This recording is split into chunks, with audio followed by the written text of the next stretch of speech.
yeah. Apply pressure from every angle, you feel me? Yeah, you know, attack more. Never fold, man. Nah, never fold, never quit, yeah. Keep going, like, yeah. Now they gotta feel me, yeah. Now they gotta feel me, yeah. Now they finna feel me. I try to keep it cool, but niggas always act a fool. So now they gotta feel me, yeah. Now they gotta feel me, yeah. Now they finna feel me. I try to keep it cool, but niggas always act a fool. So now they gotta, yeah, I smoke that thing. Tryna get M's in the bank, fuck what they think. Knock a nigga whole mouth out. Come side me, top break, throw hands like Tank. Knock it out the park like Hank. I've been doing them planks, what you got on my drink? I've been trying to keep my sane. Humanity so lame, fuck you and your gang. Speaking on the dead man's name. Oh yeah, back again, baby. SKOL VIKES, man. SKOL VIKES. Oh yeah. Welcome back to another show, another live, another day. You hear me? Heavy. SKOL VIKES. The NFL season officially over. Officially over. Now it's really down to the business. Right before I even dive in, shout out Sam Darnold. Shout out the Seattle Seahawks. Put on a great performance. Sam Darnold, true underdog. He's been on a long journey. Shout out to the Seahawks for the way they handled him. They managed him correctly, right? Mike McDonald, his whole staff, Clint Kubiak, etc. They did a great job within Seattle's offense, putting Sam Darnold in the right positions to win. And Sam Darnold stepped up as well, made some big throws. He made some big throws last night. So just overall, congratulations to the Seattle Seahawks, homie. Hands down, man down. You can't hate on it, can't knock him. A lot of people might feel a way about Sam Darnold, but at the end of the day, he is a champion. He is a world champion. And at the end of the day, the Seattle Seahawks, Clint Kubiak, Mike McDonald, brung him in and managed him very well. Right? Something the Minnesota Vikings didn't do. KOC, for whatever reason, wanted to make Sam Darnold this 30, 40-plus passer a game when it just wasn't realistic at all. You have to put your players in the best position to win. And we seen it last year with JJ McCarthy. They did not put him in the best situation, the best scenarios to win and to play his best ball. And when they did, when KOC did, we saw what happened. JJ McCarthy played solid football. Got some notes I'm going to get into, man, but pretty much the first segment is about Sam Darnold, dog. Sam Darnold counted out. People called him a bust. Went to different team after different team, but he didn't fight. I mean, he didn't fold. He kept going, kept putting the work in, kept believing, kept building himself right, grinding, working. Dude never surrendered. Got to respect him for that. Now he's a world champion. He went through the battles, went through the bad teams, bad coaches, organizations giving up on him. Then he gets another chance with the Vikings. Has a great regular season, playoffs. You can say whatever, this, that. Did he have a collapse? Was it all him? It wasn't all him. We know that for sure. We saw what happened when he was utilized correctly. I got to keep reiterating that. But Sam Darnold, bro, showed great demeanor, stoic demeanor, confidence, belief, a sense of calm. Had a lot of good throws last night. Showed his experience as a true vet. Right? We understand the difference now. You compare him and Drake May. What was the biggest difference? The quarterback play. They both were under pressure all night. What did Sam Darnold do? He took the necessary steps. He slid left, slid right. He stepped up in the pocket. He evaded the blitz. Drake May did it a few times, but it was a big difference. Drake May had some bad throws, some bad passes. You saw him get a little bit rattled in the pocket. He felt that pressure. He felt Seattle breathing on him. And it affected him, his overall game. He missed some throws, had some late throws, forced the ball, threw the ball too early at times. Yeah, some good plays as well, but boom, at the end of the day, it is what it is. The experience, man, the efficiency, knowing what to do, when to step up, bro, when to slide up, when to buy yourself more time in the pocket, just comes with playing the game and being an experienced vet. Oh, let me guess. Now everyone will say Drake May's a bust. uh, Drake May's not good now, huh? Because he had a bad game. Oh man, come on now. Drake May's a good quarterback. Just lack of experience this year caught up to him, right? Going up against the number one defense caught up to him. Big time pressure, baby. Big time lights, pressure. You have to develop in this league. Shout out Drake May, everything he did, but it's a prime example, man. Experience makes a difference. Everybody bashing McCarthy, want to shit can McCarthy, and the man don't even got experience for real, homie. The man didn't even play a full year for real, homie. Heavy. And everybody want to talk about what he is or what he ain't. But we seen it with Drake May. It takes time to learn this game,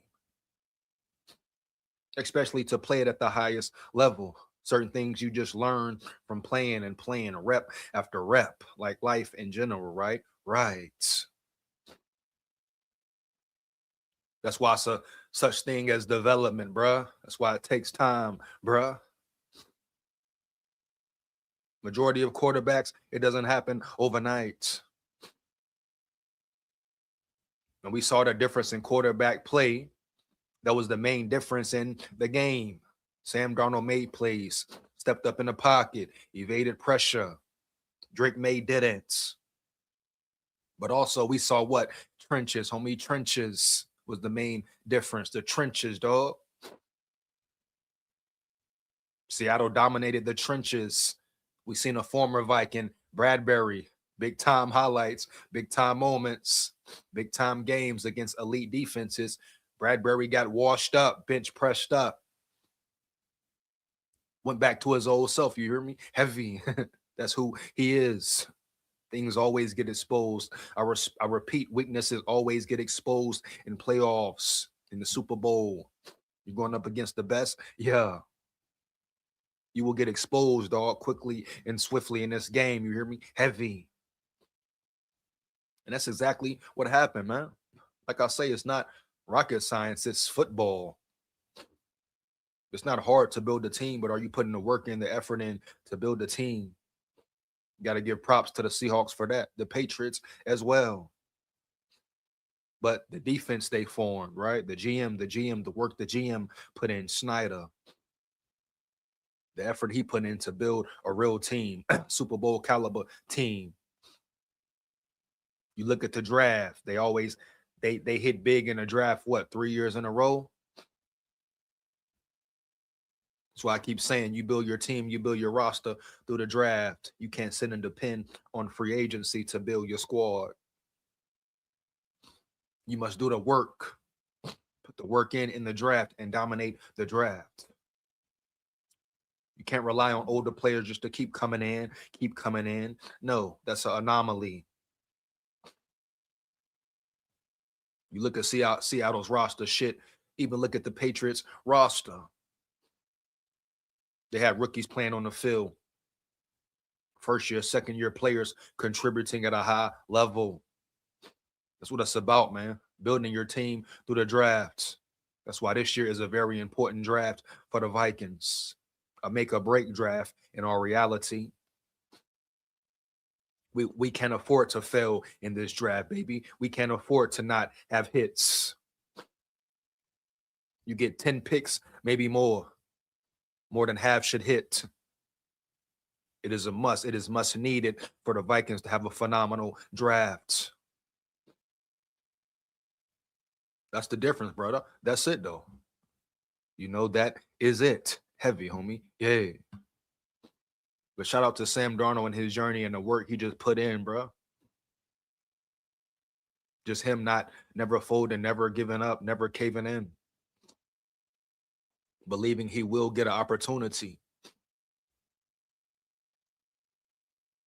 That's the difference. That was one of the biggest differences. And I got to go to Drake May. Everyone wants to talk about McCarthy this, McCarthy that. I got to just reiterate it. You seen the inexperience of Drake May last night. You seen how he was affected by the pressure. And you gotta question some of the Patriots play calling as well, homie. Yeah. Vrabel was out coached early. Their defensive coordinator was out coached, bro, early. The Patriots defense played pretty well majority of the game. But once again, it goes back to how long are you on the field? How long do you expect your defense to play to stay on the fields? They can only hold up and last so long. And that's what happened, bro. Seattle trench play, boom, ran the ball. That's what they do. Break a team down, beat a team up, play great defense. And they did it better than the Patriots did it last night. That's why they're Super Bowl champions. You got to respect the effort they put in, the work they put in, the way they play ball. I say it again, it's not rocket science, baby. It's football. Not really hard to build a team when you know what you're doing. Now, we know the NFL is a big business, so it's money involved, cap space, Guapino, Federale, Linguini. But if it's handled right, and I always go back to, if you do a good job in the draft, you build your team through the draft, then you don't have to worry about, per se, the money, the lack of funds, the cap space being tight. It is what it is. When you bring all these rookies in on rookie deals, rookie contracts, you ain't got to pay the man for 4 or 5 years. You keep building, You keep building a team, a dominant team. So whoever has been in control, whether it's Quasi, whether it was KLC, whoever, homie, they have done a piss poor job at building this roster from the ground up. Free agents are cool. You know, the Blake Cashmans, the Van Ginkels, Grenards, they're cool. Boom. But you earn your money. You build that Super Bowl caliber team in the draft, baby. Hands down, man down. No way around it. That comes down to simple work, simple scouting. Your scouting team doing their job, your GM doing his job, homie. That's what it comes down to every time.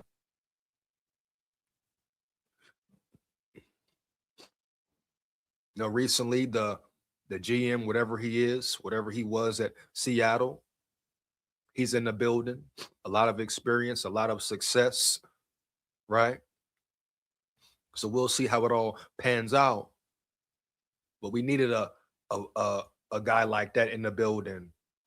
Someone who knows the game, who understands drafts, who can identify talent. We needed that for years. You know, we could have used him 2-3 years ago, baby. Boom. So we're going to see how it goes this year. How will the draft go? How will they attack the draft? But the Vikings organization has been piss poor the last 4 years with this draft shit.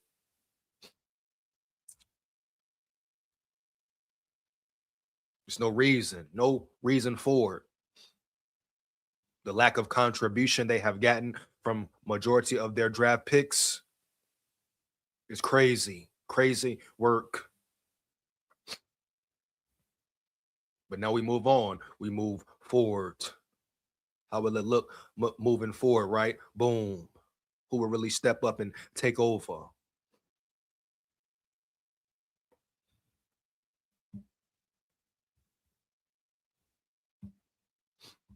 Aiden Chris in the building. What up, big dog?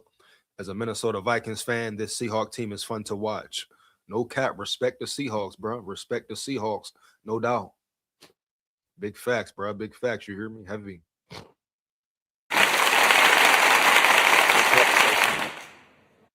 Yeah, man. Real talk.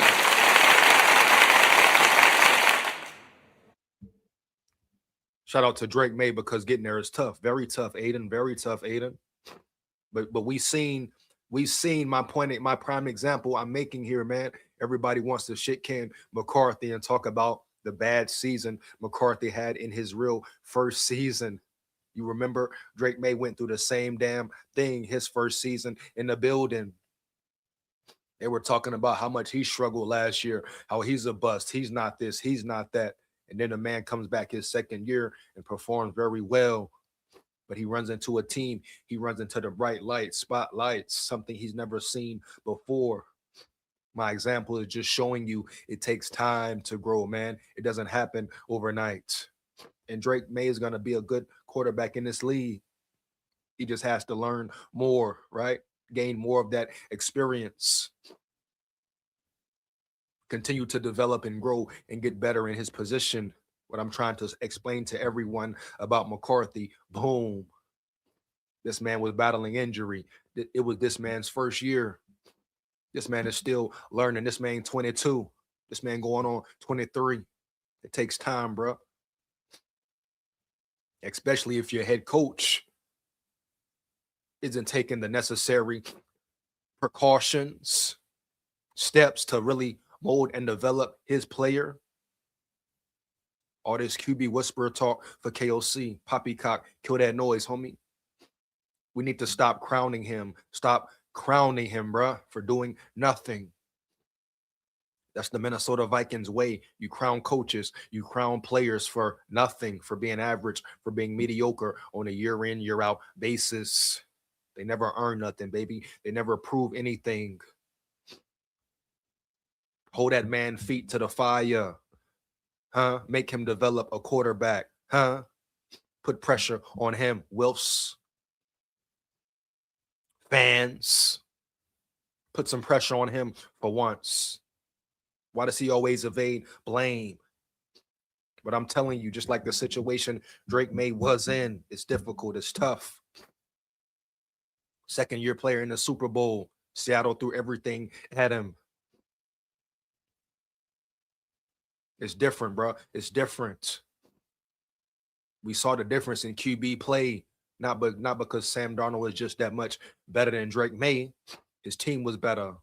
His decision making was better. He has more experience. He understands the game more. Right? He's better right now. Drake May has a lot to learn. He has a lot more to do. You know, Drake May will be very good in the league, but he has to keep growing. Some of his weaknesses were exposed last night. I mean, their interior up front was exposed last night. Bradbury is who he is, was who he was.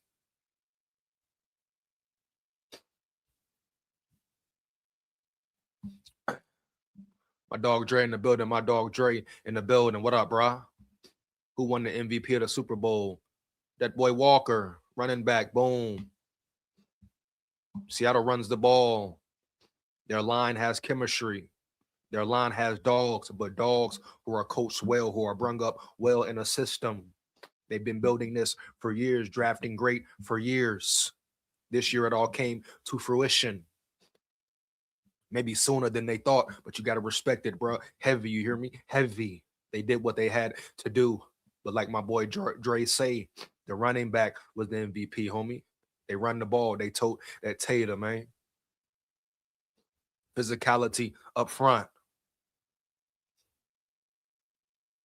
Physicality up front, something KOC refuses to do.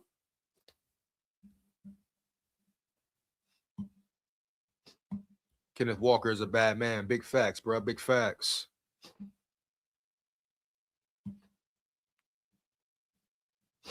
Big facts, homie. Dale, I didn't watch the Super Bowl again. That boy Dre say he done with it, man. You know what I mean? That boy Dre say he done, man, you know? Kenneth Walker reminds me of Le'Veon Bell, his running style. Very patient, very patient. Very patient runner, very shifty runner. Very good inside, outside the gaps. Understands what holes to pick, right? Sometimes even creates his own openings. I told y'all, whoever with the most rushing yards win. Yeah, bro. You have to control the game. You have to run the ball. Another perfectly coached, called game by Clint Kubiak. Get ready for breaking news. KOC fired. Hey, I hope so, Dre. I hope so, Dre. Yeah. One more game, man. I hope he is fired, man. He deserved to be fired. He should have been fired with old boy Quasi. He should have been fired before Quasi. Yeah.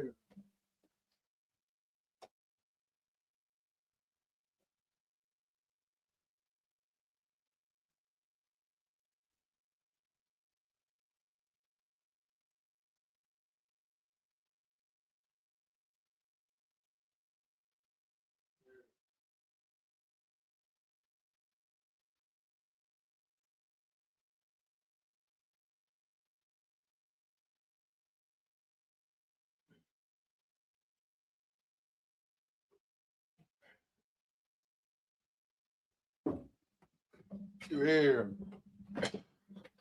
He should Quasi. He should have been fired before Quasi, dog. You hear? Come on, man. Not to hire people who didn't know they were doing KOC. Never been a head coach. Quasi, a numbers guy. Didn't know football things. Seahawks just the opposite. Cody Fullen in the building. Cody Fullen in the building, dog. Big talk, real talk. Big talk, real talk. You hear me heavy, man. No cap, bro. SKOL VIKES. Real talk, though. Big talk, though.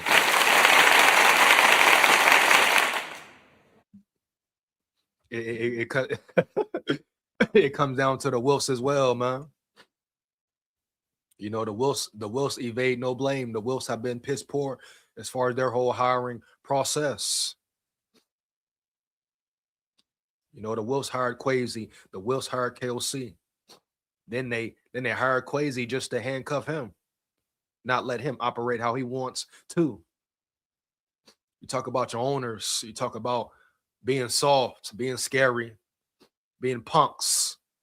You know, being cool with being average and mediocre. That is the Wilfs as we know them. They let Jim Harbaugh walk out the building, not because he wasn't good enough, not because he didn't earn the position, right? It was because they were scary. They were scared of him, man. They were scared of his aggressiveness, his attitude, the way he moves, the way he shakes shit up. They weren't thinking about no a Super Bowl that he could potentially get you to a Super Bowl or be a playoff team consistently. Oh, they were thinking about him coming in, shaking up the building, causing some issues, calling them out potentially, right? letting the truth out, homie, potentially, huh? Yeah. They weren't worried about winning a Super Bowl. They can sit up there and say whatever they want to the fans, talking about they want to win multiple Super Bowls, this and that, lying out their damn teeth. They were scared to hire Harbaugh, period. They were scared of his attitude, his demeanor, his demand for his players to be great and the people around him to be great. That's what they feared, dog. Them being put in line, him checking them. It's what it's been about around here in Minnesota for years, bro, for decades. That's why they ain't got no damn Super Bowl now. Yeah. Leadership has been unorganized, soft, scary, favoritism based, politics based. All they've been worried about is what? Putting ass in the seats, food in their hand, homie. Yeah. It's never been really about winning a Super Bowl, competing at the highest level, right? Winning at the highest level per. Come on, bro. Stop the cap, homie. T-Bass in the building. What we learned is defense and quality trenches on both sides of the ball still wins championships. You don't need superstar quarterbacks and receivers. Fantasy football is not the same as real life. Real talk. Defense wins, T-Bass. I repeat, defense wins, homie. Yeah.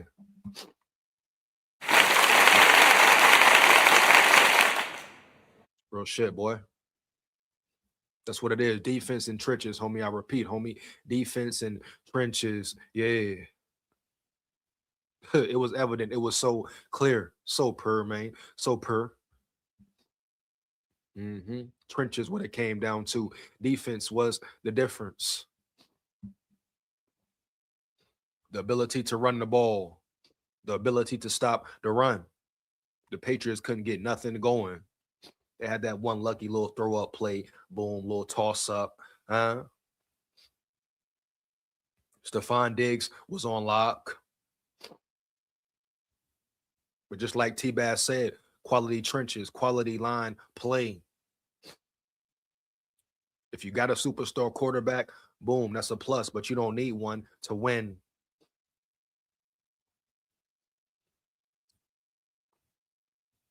Everything else is a real plus. It helps. It definitely helps, you know? But the Vikings have everything they need. They got their quarterback on the rookie deal. Work with him, develop him.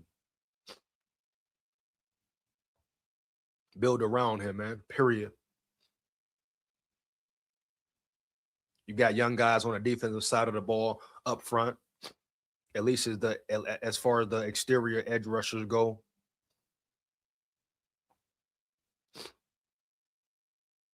Offensive line, you got some key pieces. You still got Darisaw.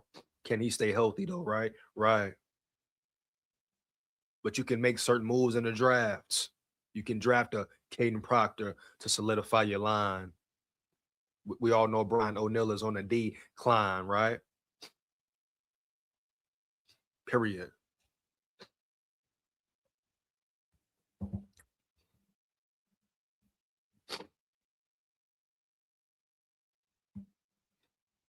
The Seahawks defense performance was on the lines of the Bears and Ravens. Total domination.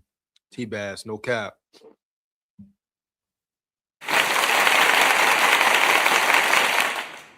Real talk, T-Bass, real talk.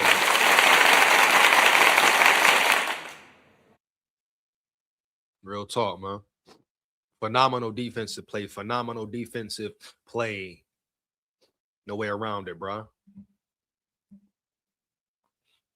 The defense draft side of the ball will be straight. Offensive side, KOC will draft bad. We got to see, Dre. We got to see, Dre. You know, we got new people handling the business, new people handling the team. One thing about the Vikings, I'm not giving no one the benefit of the doubt anymore. I don't care how good they look, how good the name sounds. They need to prove it, bro. Earn the respect. I repeat, earn the respect.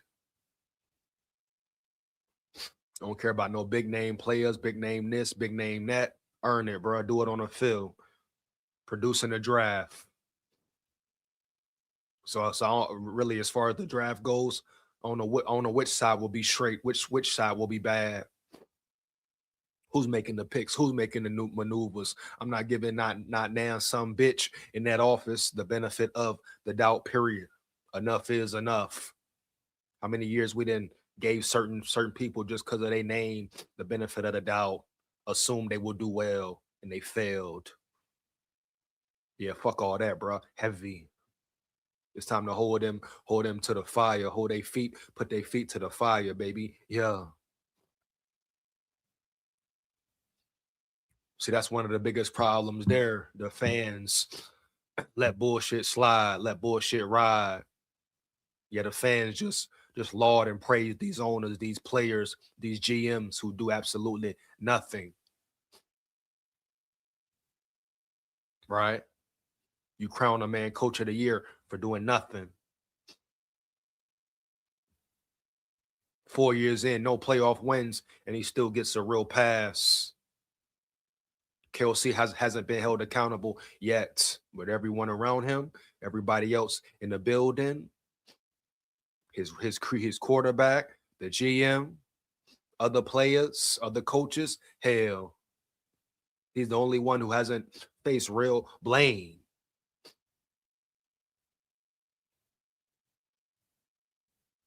So you telling me we can believe in the moves they're gonna make in the drafts? We'll see. We shall see. Last 3 Super Bowls were won because of defense and quality trenches on both sides of the ball. It's simple. No cap, T-Bass, no cap.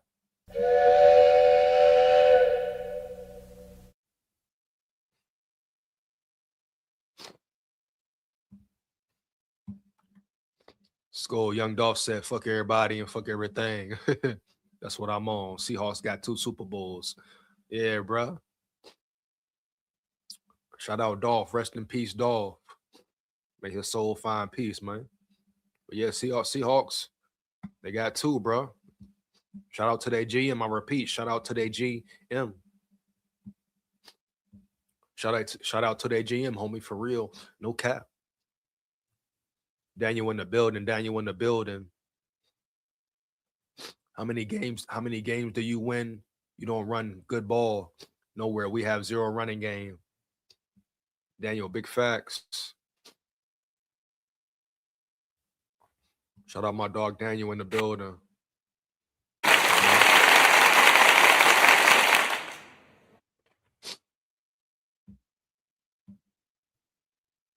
I'm gonna drop the link in a little bit. Well, a little later. You know how I get on, man.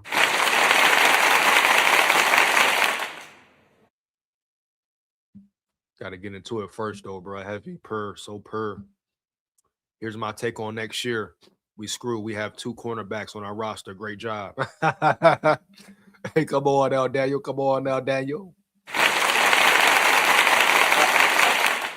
This is the thing here. Once again, building teams through free agency is not proper. Once again, we know we have weaknesses at certain positions. See, the Vikings have had the luxury of having Flores on the defensive side of the ball so he can make up for the lack of talent. But at some point in time, you got to bring the right players in here. You got to bring more depth in here. You got to bring talent in the building for real, homie. Yeah, bitch, yeah, you hear me? Heavy. We need a corner. We need safeties.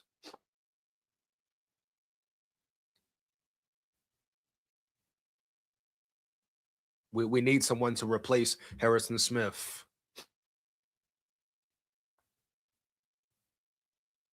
This is not rocket science. This is football. You observe your team and see what you need. And at the end of the day, no matter how good Flores is, it's not right to him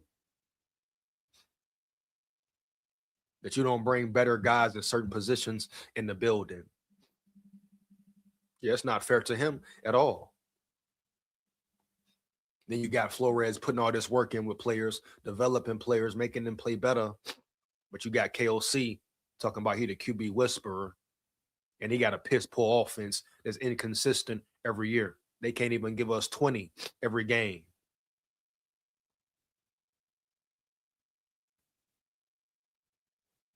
And we want to talk about a Super Bowl roster, Super Bowl this, Super Bowl that. What we really talking about around here.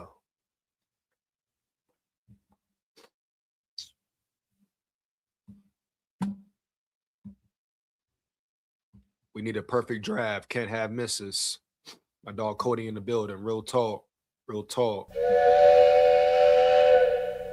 Real talk, Playboy. Real talk. Me early, bro. Heavy. There's no young kids in this culture that want to buy an offensive lineman's jersey. Viking ownership knows that and cares about making money. T-Bass in the building. What is it really about, T-Bass? You know. You hear me? Heavy. You know, the Wolves really want asses in the seats, and that's about it. When does it become about really winning and really being a Super Bowl contender, or will it never be that way in Minnesota? How long have the Wolves been the owners? I mean, you can take it way back, right? Way back. So eventually it goes from you got to look at top to bottom. What are your owners really doing? What are your owners really pursuing? Do your owners even really care to be great? Do they care to be great? Do they care about winning for real, homie? Do they care about winning a Super Bowl for real, homie?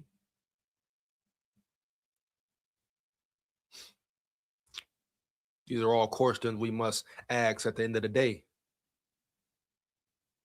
Because it all starts with the Wilfs. The Wilfs run everything. The Wilfs control everything. At the end of the day, they have the final say every time. Every damn time, baby. Yeah. You see the difference in cultures. You see the difference in culture just from the teams last night. You see the difference in the culture in Seattle, even the culture in New England. And then you look at the Minnesota Vikings culture. What has it been? Average, mediocre bullshit, politics, things going on behind the scenes, fake love, not real love, fake love, right? Fake love for the players, fake love amongst the players and coaches, fake collaboration, fake leadership, all that. Fake accountability, all that, right? Boom. So how the hell could you be a Super Bowl team with all the extra bullshit going on? How can you tell me, sit here and honestly tell me the Wilfs care about winning?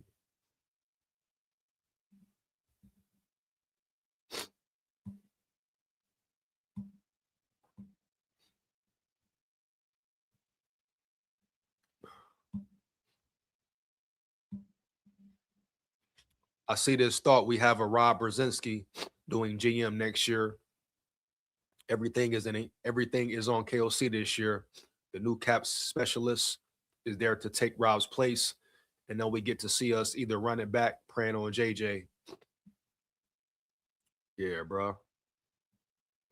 Like I say, KOC remains the main culprit. KOC is the main factor. Big SKOL, shout out Joe. Joe with the snow bite in the building. Big SKOL, what up, big dog? Heavy.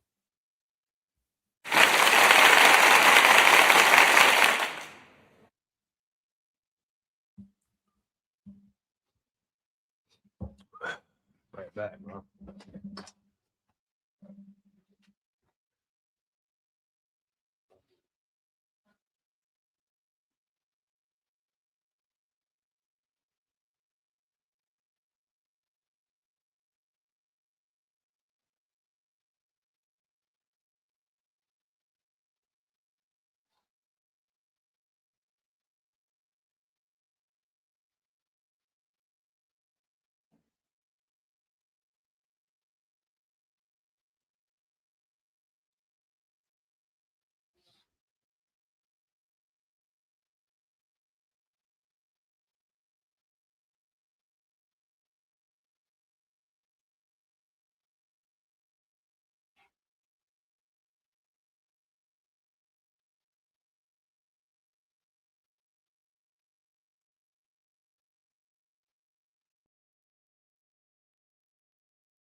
Yeah.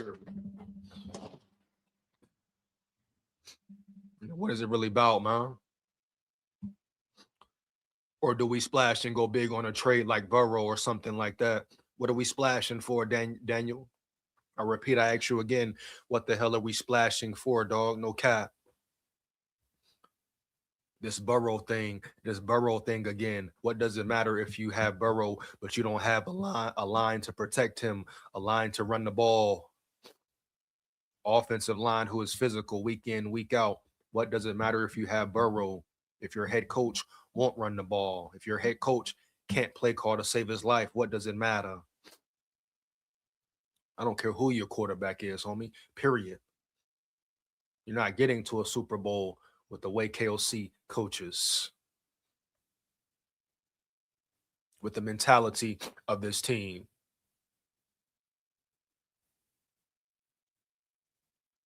It's not happening, bro, period. I don't care who you bring in, Joe Burrow this, Joe Burrow that. Bring him in for what? With all these weaknesses you have in certain spots, certain points of the roster. What does it matter, bro? No cap. You bring in Joe Burrow, what do you do about your line?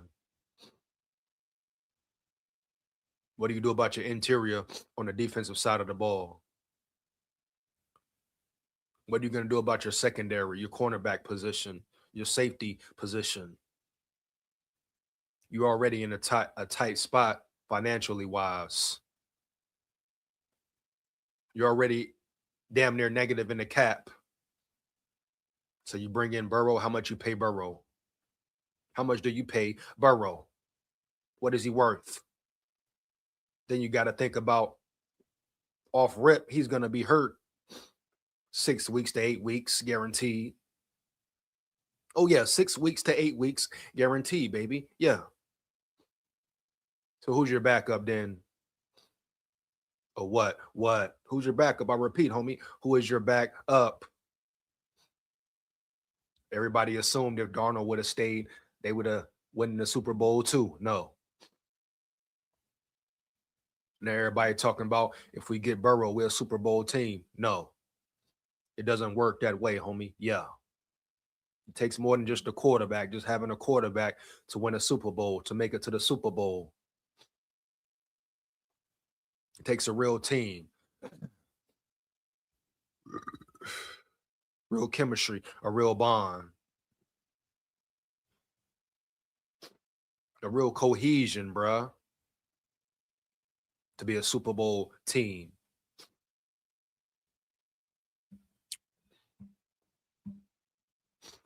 Jay-Z's pulled some bullshit.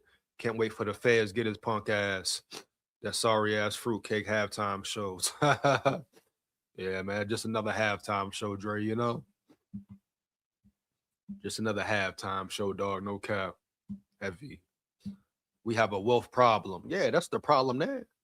Let's talk about the real problem in the building, the wolves.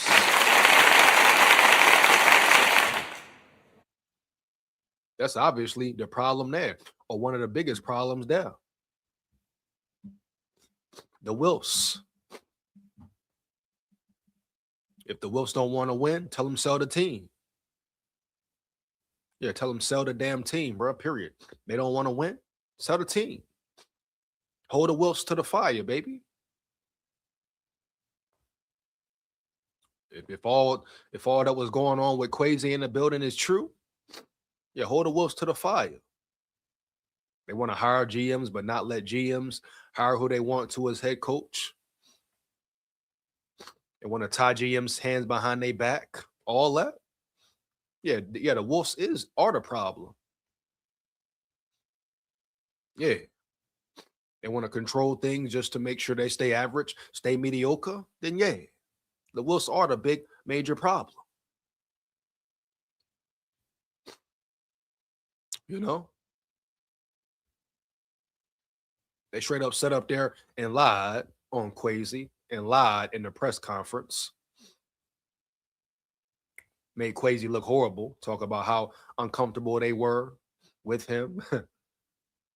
They weren't comfortable moving forward with the leadership, all that. And Quasi still ain't said a damn thing. So yes, the Wolves are one of the major problems with the Vikings. And if your owners don't want to win, who gives a damn? If your owners don't want a Super Bowl, who gives a damn? For real.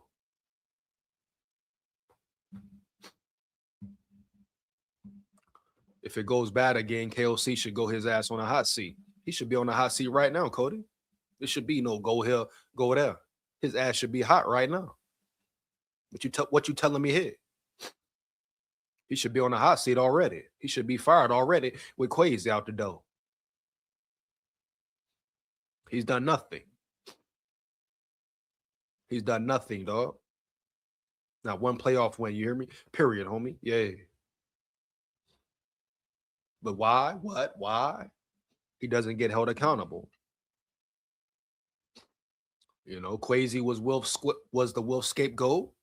And KOC is all the good guy, right? The good guy, sit backs and collects his checks.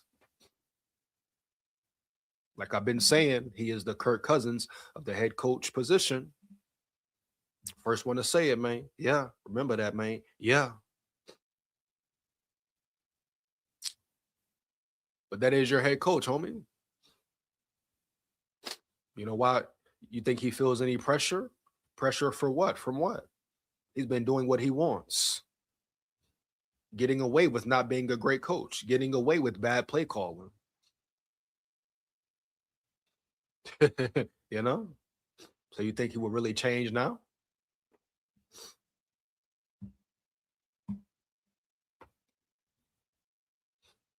EJ, would you be mad if KOC gets fired for flow and brings in Tomlin? They best friends if y'all didn't know. I wouldn't care if KOC was fired at all, homie. But that's right now, that's not realistic at all. Nah, homie. They ain't gonna fire KOC right now. KOC will be the coach next year. KOC will be your coach next year, period. But would I be mad if he was to be fired? Hell no. Mad for what, bro? Mad for what? And be Flo the head coach too? Hell no. Let's make it work. Let's make it shake. You know, let's make it work. Let's make it shake. One more again, man. Straight up. Kicker should have got the MVP. He scored half the team points. Yeah, shout out him, bro. Minnesota secondary got to rebuild. Yeah. It's not elite. It's not great.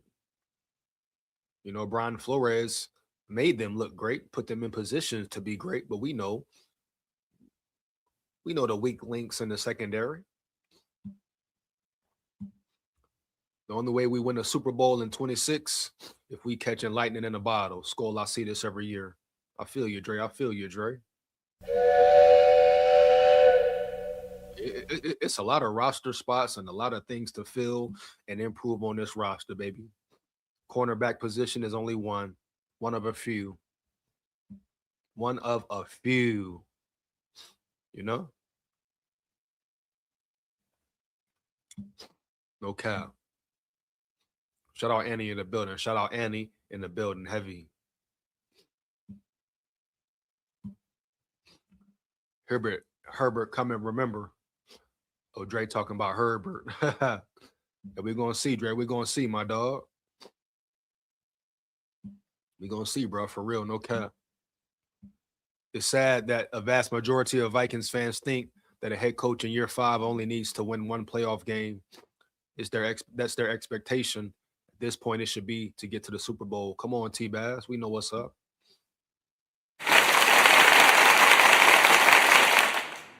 We know what's up, T-Bass, but that's what I'm telling you. That's my point exactly there, bro. Only certain coaches, only certain players are held to the fire. That's what I mean right there. The Minnesota Vikings, nice way. Talk about a coach who's been in the building for 5 years and hasn't won one playoff game. Now winning a playoff game is the goal. It will give him a passing grade. Are you kidding me, man? Are you kidding me? For real? With the roster he has had? And you telling me people are actually going to be satiated If he wins one playoff game this year, how about making a fucking run? Right? Boom. How about making a real playoff run, homie? Yeah. Bitch, yeah. Right? How about developing your quarterback, homie? Yeah. But fans they'll be happy. Trust me, there'll be happy fans out there. Oh, the Vikings won a playoff game. That's it. Oh, they're happy. They're feeling good. They want to celebrate all night, all day. Because the Vikings won a playoff game. Whoop-de-doo. Whoop-de-fucking do, boo. You hear me? Heavy, man. Stop the cap, bro. For real. Point blank, period. But that's my point exactly, T-Bass. What are the expectations in Minnesota? What have they been? When you can have a head coach who's been in the building 5 years and demand nothing more from him.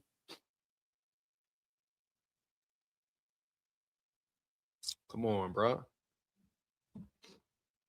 Everyone thinks Brian Flores is guaranteed to get the head coaching job if O'Connell gets fired. O'Connell's not getting fired, homie. You hear me? Period. If O'Connell was getting fired, he would have been fired already, bro. Heavy.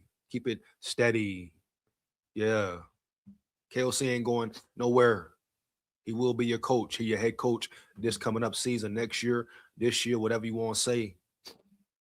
I don't know why people think, oh, KOC gonna be gone now. What? Why? Why would they do that now? They already had their scapegoat. They already fired Quasi. They made their move. The Wolves already saved face. KOC is not going anywhere, bro. Boom. Period. Unless next season they're just trash ass, piss poor. Guess what? That's the only way he will be fired. He is not going anywhere, T-Bass. Anywhere. Vikings ownership will fall in line with the NFL. And if they say no, they will go with it. Big facts. They're not going to hire Flo if the NFL says no. Come on now. The way we've seen the Wolves move and operate, do we think the Wolves will go against the grain even to win? Right? Do we think the Wolves will go up against the NFL if they say you can't make Flores your head coach? We think the Wolves going to go a different way? Or you think the Wolves going to say, oh, forget that. Brian Flores is our best candidate. We want him. We need him. They ain't going to do that. Come on, man. And if the NFL says no, it will be no. The Wolves ain't built like that, bro. The Wolves ain't no Levitt dogs like that, bro. The Wolves ain't like the GM from Seattle, right? The Wolves ain't like the owners from Seattle or in New England who really want to win.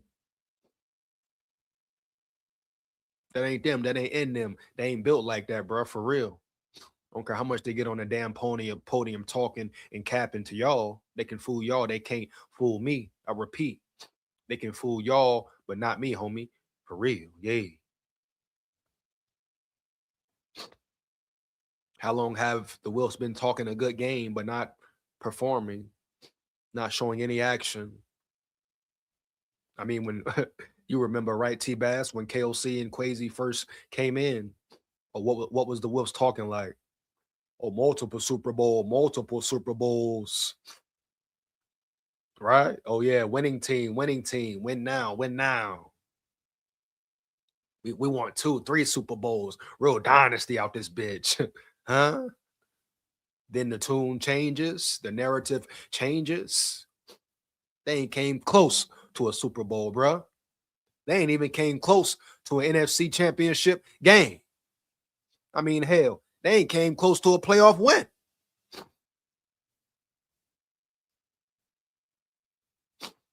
In 4 or 5 years.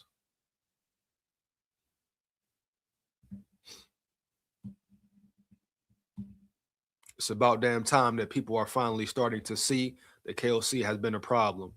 You're a straight sucker if you believe in this clown politician. Shout out Norsefius in the building. Shout out my dog Norsefius in the building, baby. Yeah, SKOL vibe. One more game, man. Yeah. Big facts, though, Northfius. Real talk, big facts, bro. I repeat, real talk, big facts. Yeah. It just what it's been. It's just the bottom line. KOC is a damn chameleon, homie. Yeah. KOC is who he is. He's not a winner. He's never been.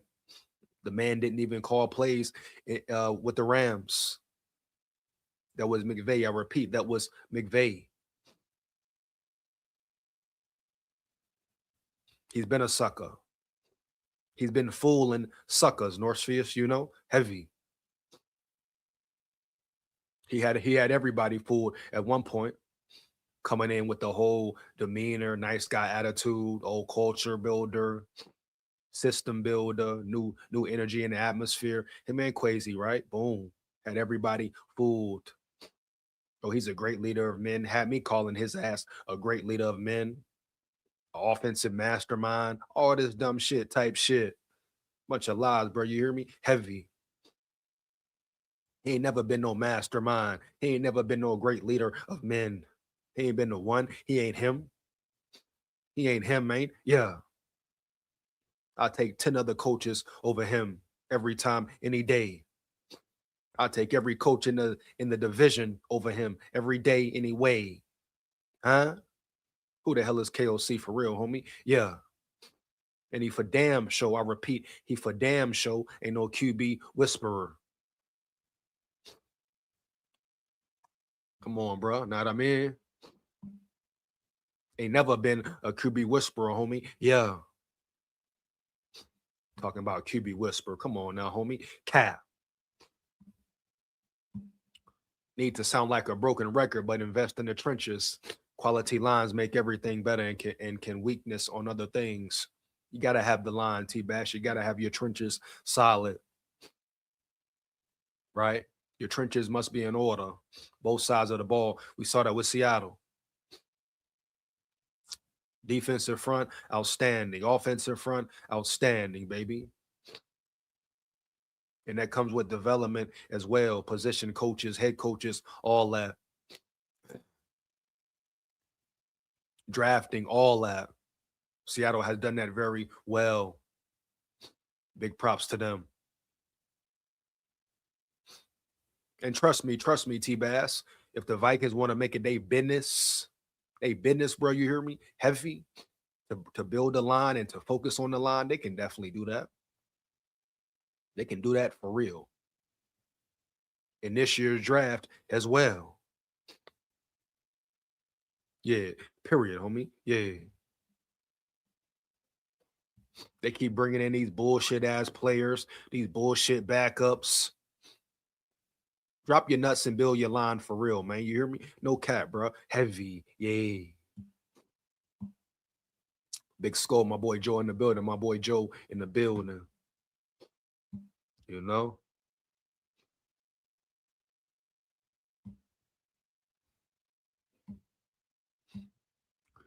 A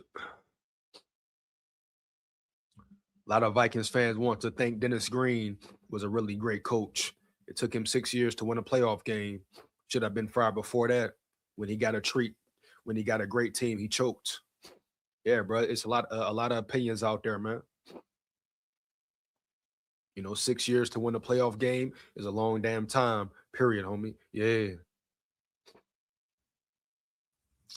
You probably know more about Denny Green than me. But how are you great? How are you really great if you don't win nothing? What makes you great? Like what makes coaches great nowadays, you know? Just saying they're great, just a name, just a regular season. Come on now. A great coach is what? Belichick, the Andy Reids, who win. The Mike McDonald's, who win. You know? They call anybody a great coach. Anybody.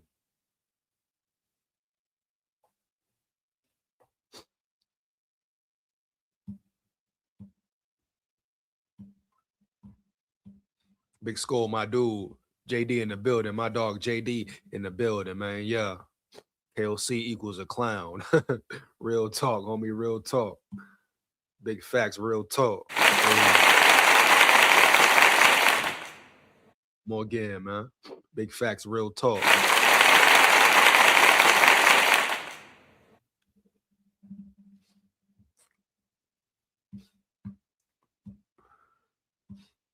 You have to commit to building to trenches and not worrying about fans screaming for skill position players. You do that after you have things in order. Real talk. Real talk. No matter how you want to look at it, no matter how you want to talk about it, you want to look in the past, the present, the future, whatever. Trenches is where the games are won. That will always be the case. Trenches, baby, both sides. You got to be able to block. You got to be able to run the ball. You got to be able to protect your quarterback. On the defensive side, you got to be able to apply pressure. You got to be able to stop the run. You got to be able to get pressure on the quarterback. Trenches where the games are won, homie. Period. You hear me? Heavy. Like, how long do we have to wait and see to really recognize that? Just like the Vikings don't care. Every year they believe in their trenches, for what? They bring in backups in here like SKOL. Backups in here like Jurgens. Former players like Bradbury. And I gotta say, Bradbury, homie, he got demolished last night. He got demolished last night, for real. Majority of the game. You need maulers up front, dog. You need dogs up front, dog. You need bullies up front, dog. It's a must-have.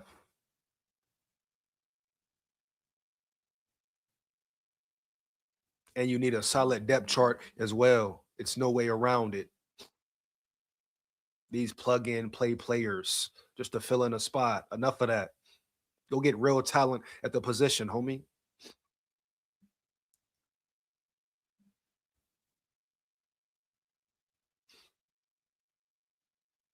Bringing in free agents who are average, who are good, who are on the decline after 1 year.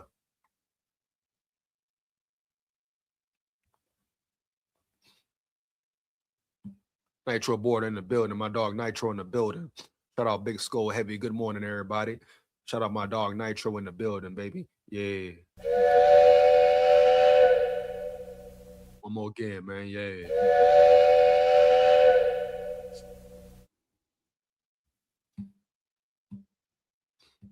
Getting ridiculous, bro. No cap.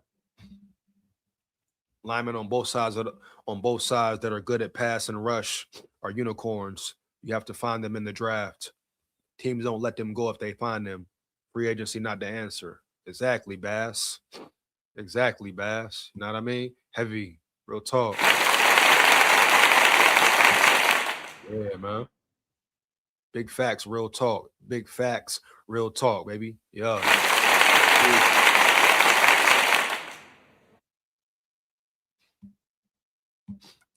They took less money. They said it last night. Who took less money, bro? Who you talking about, Dre? Who took less money, dog? Who that is? Yep. Yes, T-Bass, you have to draft him and draft him fairly early. Real talk. You got 10 picks, make them count. You hear me? Heavy. You got 10 picks, make them count. Matter of fact, the guy they just hired from Seattle, give him full reign. Let him run everything. He has the credentials. He has the work. He has passed the eye test. It's evident, clear to see he knows what he's doing. As far as building a team, building a roster, he can do it. He's done it. So everybody else, get out the way, bro. Heavy, homie. Yeah, get out the damn way. KOC, the Wilfs, boom, whoever. Get out the man's way and let him work and let him cook. Everybody talking about Quasi cook. Quasi ain't cook nothing. I don't even think Quasi can cook. So get out of his way and let him work and rock. Like, you just don't understand this organization. Like, you hire somebody and not give them control. You hire people to come in and change the narrative and change the culture, but you don't give them control, right? You hold them back. You tie their hands, homie, behind their back. You want to run shit and you don't know how to run shit, Wilfs. Know nothing about football and building a team. And you want to make certain moves. You want to control this and control that. Get your ass out the way, Wilfs. Go to Jersey or something, dog. You don't want to be in Minnesota. No way, dog. Take your ass around yonder to New York City and get out the damn way. Come back when it's regular season, first snap of the game, and come back then, bro. Boom. But until then, move your ass around. I repeat, move your ass around. The Wolf's always in the way trying to be in the business. You don't know the business. You don't know the damn football business, homie. Yeah, bitch, yeah. So why they in the way? All they know is what? The money, guapino, homie. Federale, Denali, guapino, machismo. Stop acting like y'all about that, Wilfs.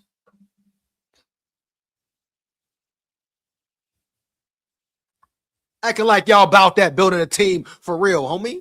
Yeah.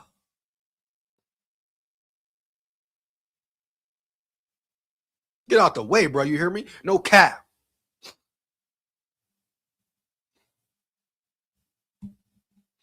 Sam Darnold. Hell yeah, he did. He peeped the room. He peeped the scene. Yeah, you think Sam Darnold believed in KOC, bro? He didn't believe or trust KOC. That's why he left. Yeah. That's why he left, bro. He peeped the scene. He read the room. He saw the difference in teams and organizations in coaching.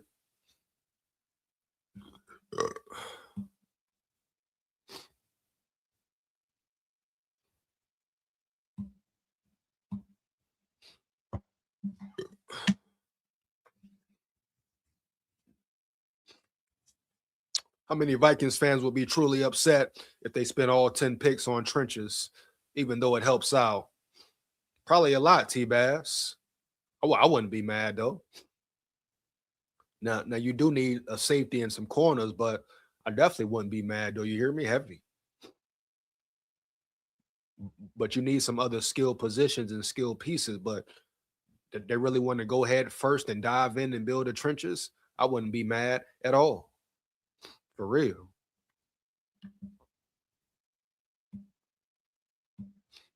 Just get talent in to win a Super Bowl. I don't give a damn how we do it. Real talk. Real talk, man. Wolves ain't about counting championships. They too busy counting their sheiks, their shekels. Real talk, Nitro. Real talk, Nitro, bro. Heavy, you know? Yeah.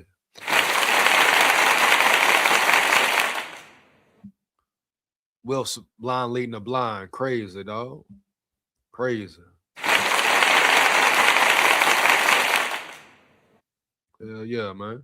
Give me 1 second. I'm finna get into some Vikings news as well. Shit, since it's over with, what free agents must go?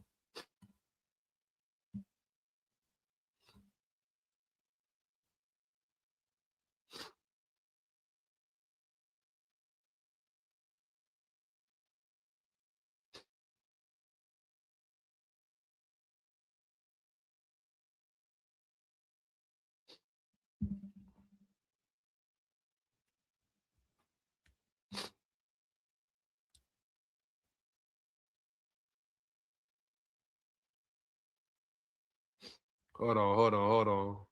Hold up.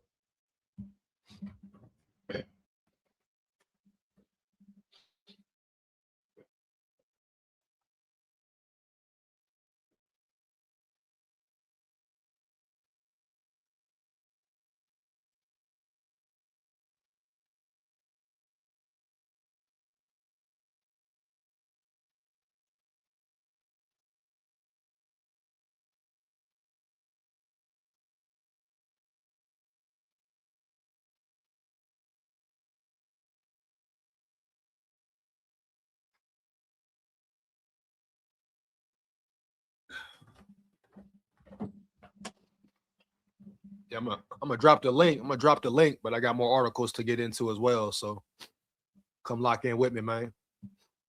I'm gonna get into some more of these articles too, whole time. Yeah, that's the problem in this microwave fantasy league world now. Everyone wants it all now, and it's got to look flashy. Real shit, bro. Heavy. When fuck looking flashy though, bro. It need to be dirty. Get down to the nitty gritty, right? Get real shitty. You hear me? Heavy, for real, bro. Period. No cap. Forget all that flashy, pretty shit. Get down to that dirty, grimy shit. That bully ball, dog. That murder ball. You know? Yeah. This isn't about Jefferson's talent. That's undisputable. Guaranteed, a new GM is told he is untouchable. That is our cash cow. Doesn't matter if a trade would build a future Super Bowl team. I mean, what trade will build a Super Bowl team, T-Bass? We got to see how the draft goes first, right? Right.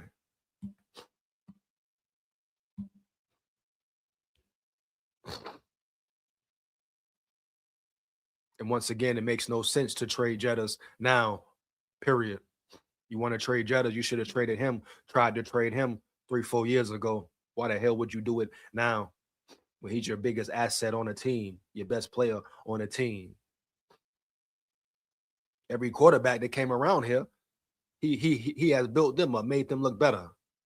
For the cheddar, yeah, better. Now everybody talking about trade Jettas once again. Unappreciation at its finest, homie. Yeah.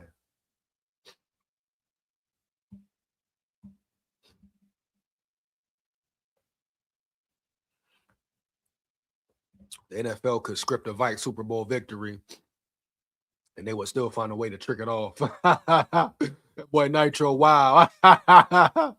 You hear me, Evie? One more again, man. Yeah.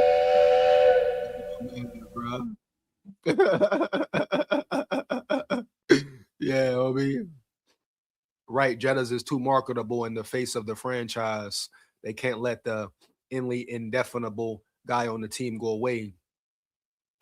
He brings in the casual fans, new fans, young kids, women, casuals, etc. Oh yeah, bro, he is definitely a cash cow. No cap, bro. Heavy, early, homie. Yeah. So if you could trade Jefferson and be guaranteed to get a future 3-time All-Pro on the offense and defensive line, would you do it? I mean, what's guaranteed? How do you guarantee that, T-Bass? Right? How do we actually guarantee that? It's all ifs right now. It's all ifs. And how this team has drafted, what the fuck can really be guaranteed, baby? Yeah. And this little interesting article right here, like, they're kind of breaking down who let Sam Darnold go for real. I'm going to get into this, then I'm going to drop the link. You want to come up, lock in with me, bro, let me know. But let's see here. It says bombshell report reveals true culprit behind Sam Darnold departure. The broad narrative. Hold on one second. Get these tunes going. Like I said, I'm gonna drop the link in a minute. You want to come up, say how you feel. Just make sure it's real, baby. Yeah. Come lock in with me, homie. Yeah.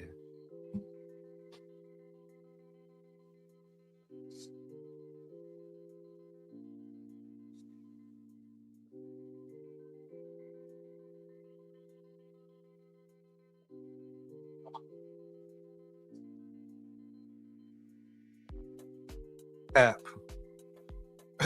Let me know if my sound is good. Sometimes it be tripping, dog.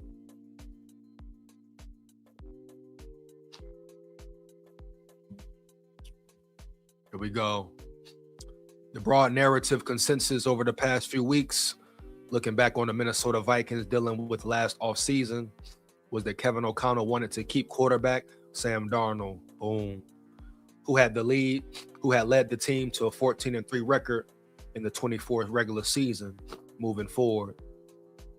And in turn, that former general manager Kwesi Adolfo-Mensah was more keen to seek to reap the dividends from the organization's 10th overall pick the previous spring, J.J. McCarthy.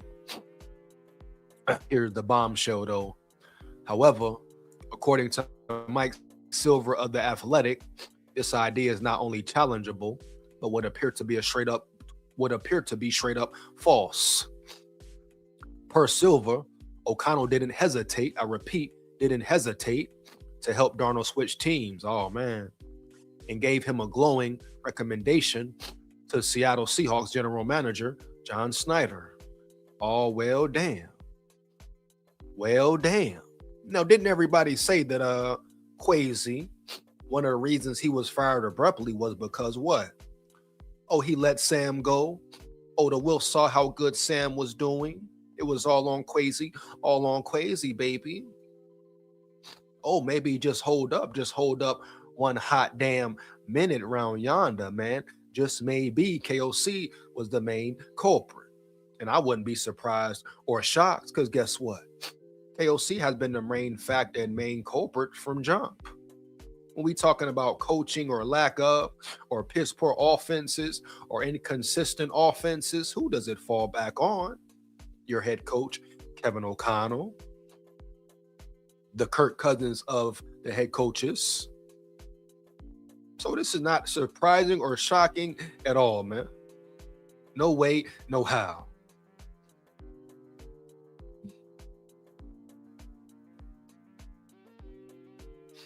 Okay, well, we're going to just stop this whole thing then.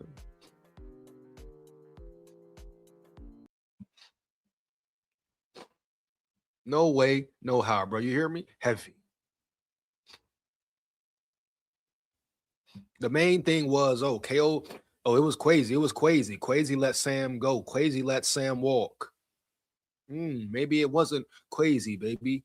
Like we see now, maybe KOC had full reins.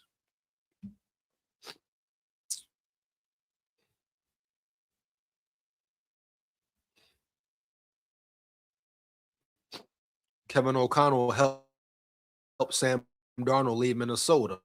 February 25, in the wake of Darnold's breakout season for the Minnesota Vikings, O'Connell told reporters that the talented quarterback had earned the right to be a free agent. It seemed a noble gesture from the head coach, given that the Vikings could have kept Sam Darnold by applying the franchise tag, but O'Connell, a renowned quarterback whisperer, yeah, right, bro, stop the damn cap, yeah, right, didn't hesitate to help Darnold relocate, saying glowing things about him to Snyder as free agency approached. O'Connell, after all, had a plan, Silver reported on Super Bowl Sunday. Wow. So is it still Quasi? Is it still Quasi?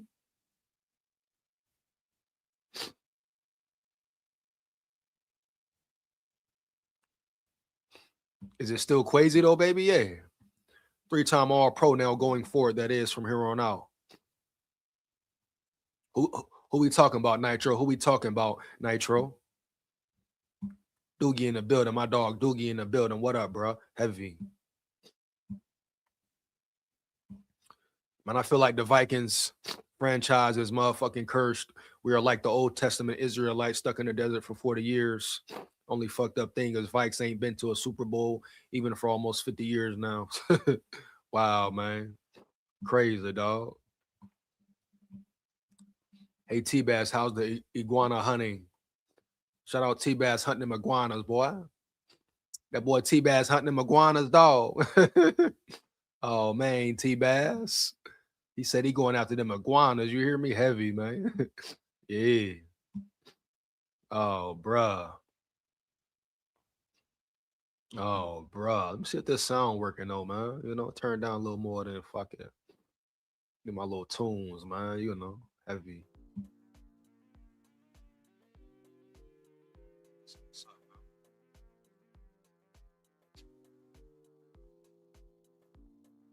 And from there, two teams passed the verge. Seahawks went on to become favorites to win Super Bowl 16. Whilst the Vikings left to a not even seemingly uninspiring returns of McCarthy this fall.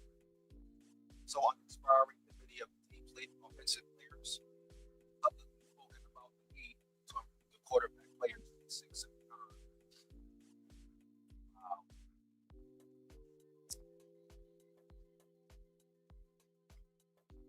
O'Connell really choose McCarthy over Darnold? At this point, it seems like it. Granted, the final 2 games of 2024 lost to the Detroit Lions in the regular season. And the wild card round defeat to the Los Angeles Rams. But it's quite possible that those games shifted O'Connell's perspective.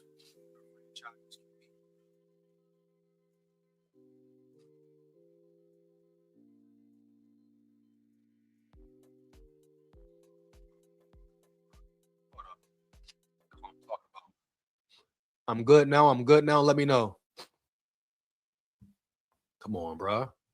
I'm good. Y'all let me know. I'm good. I'm good. What up? I'm good. What up? I'm good. What up? What up? Let me know. What up? My boy Tech in the building. My boy Tech in the building, bro. You hear me? Heavy. We learned that KOC can't coach people to their strengths, and KOC should be fired today by EJ. Handwritten note. Heavy. My boy Tech in the building, man. Let's get it, man. You know what it is, man. Real talk, Tech. Real talk, Tech. Yeah.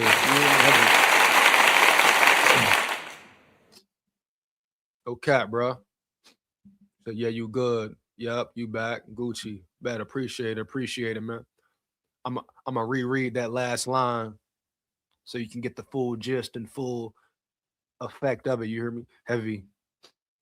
I'm gonna go ahead and drop the link. You want to come up, rock and roll with me? Let me know, dog. Lock in with me. I repeat, lock in with me. Let's get it, man. I'm gonna reread that last paragraph though. Make sure y'all heard it clear.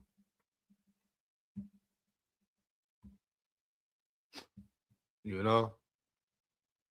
Give me 1 second, man. So did O'Connell really choose McCarthy over Darnold? At this point, it seems like it. Granted, the final 2 games of the 24 season, the loss to the Detroit Lions in the regular season finale, and the wild card round defeat to the Los Angeles Rams did not exactly cover Darnold in glory, but it is quite possible that those games shifted O'Connell's perspective on the franchise's QB. Well, it should have shifted the franchise's perspective on KOC and who he was or who he ain't, period, homie. Yeah. The article does not explicitly say that O'Connell fully kicked Darnold out the door, but the honorable right to be a free agent, talk, and recommendation to another GM in the same conference, no less, does not come when discussing a player that the team legitimately had thoughts to keep. Real talk, big facts, man. Yeah.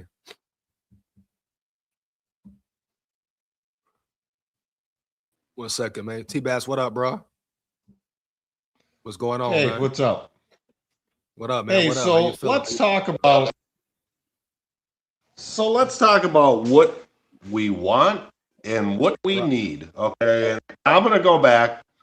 I'm gonna be 60 this year. So I remember those Viking 70 teams, okay? So right. Let's take Fran Tarkington, for instance. Okay. Right. Everybody wants to think he was this great quarterback. He'll set all the records and that, which he did. Right. Was he a physical specimen? No, he was 5'10". Did he have a cannon arm? No, he did not have a cannon arm.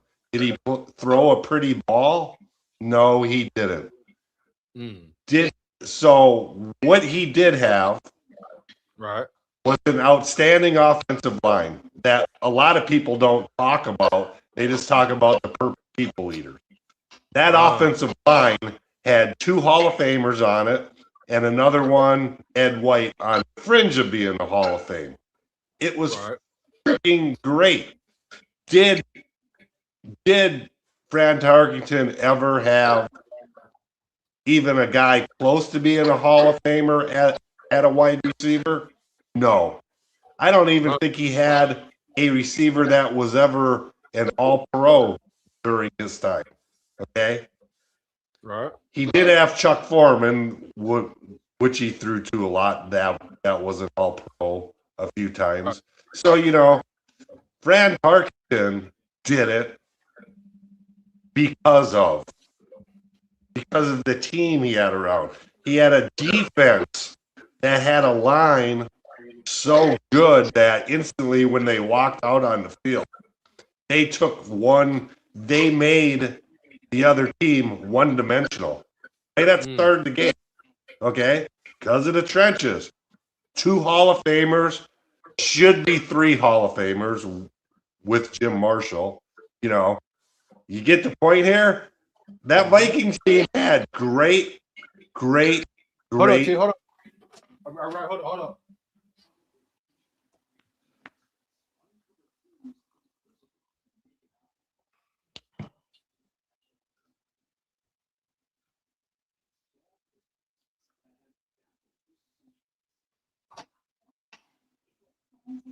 All right, well, you good.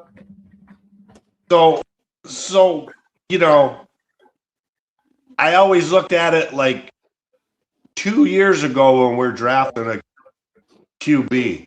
Everybody was Bo Nix. He's just a dink and dunk passer. I'm like, well, Vikings did pretty damn well with the dink and dunk passer in Tarkington.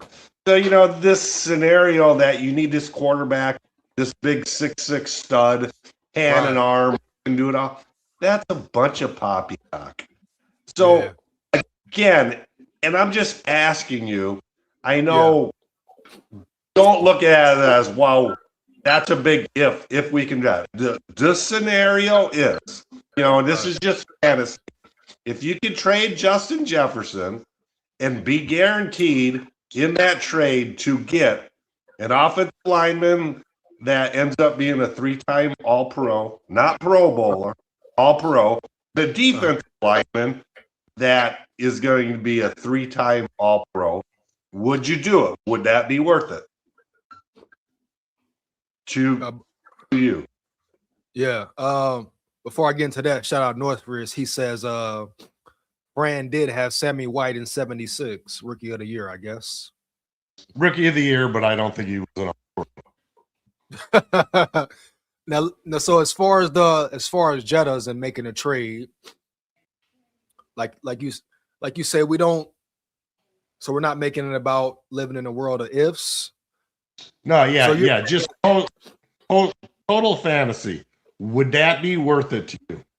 So you're saying trade Jettas. So what are you getting? You're getting what for trading him, though? First off, if you traded Jetta, and whatever way in the trade or drafted, you got an offensive lineman that was going to be a 3-time All-Pro and a defensive lineman that was going to be a 3-time All-Pro. Do you consider that would be a worthwhile trade?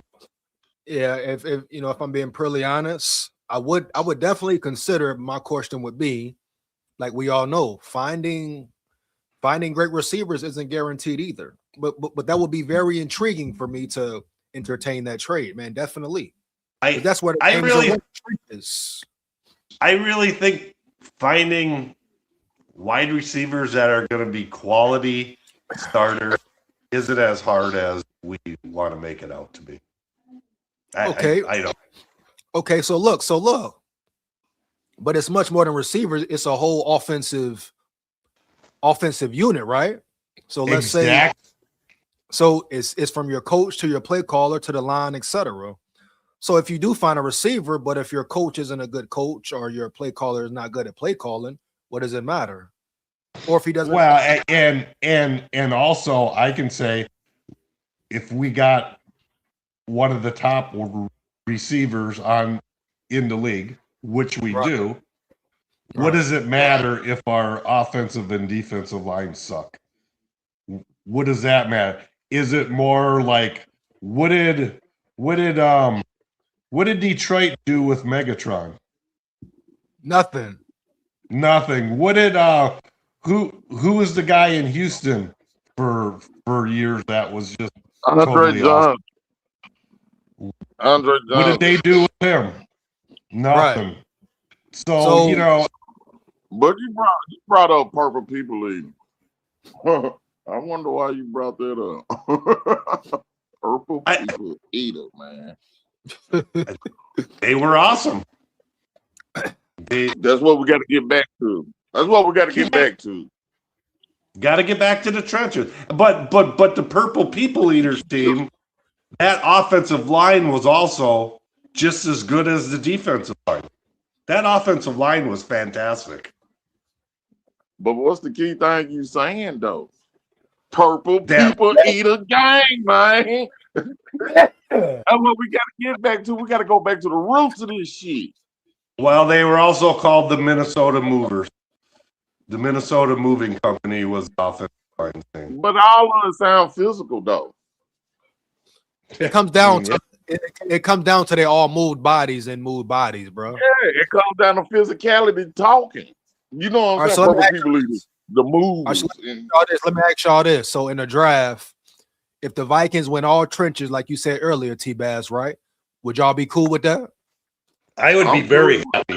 That's the way I think we need to go. You know, everybody's saying we need a defensive back and that. The fact remains, history of football, when you have a great defensive line, that makes everybody behind them better.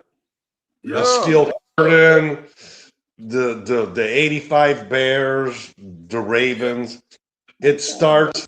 That's what they call it, the front line, the front of the line. That's the place you want to be. Our fronts don't get no pressure. They got a blitz all the time. Yeah. We don't need no damn player. If you get a defensive line or front row, Rodgers might be good. He got a cover for so damn long. Exactly. You know. Yeah, we ain't gonna see another prime time or Charles Woods, and we ain't gonna see one of them. To me, it's not rocket science. If you go throughout the history of football, it starts in the trenches, it ends in the trenches. But at the same time, we also understand that your defensive line can't apply immense pressure every snap, every rep. So your secondary got to hold up sometimes. Man, that's why you got to rotate. That's what you call depth.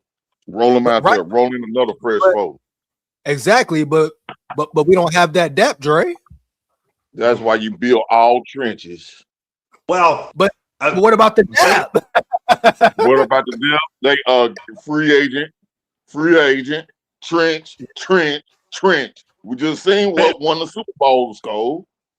Yeah, but Seattle had Nancy. We got quarterback room in the league.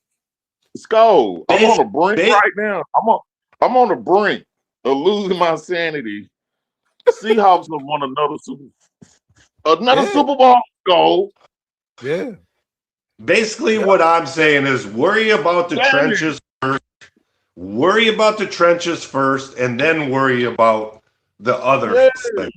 We got the flashy. We got Addison. We got we got Mason.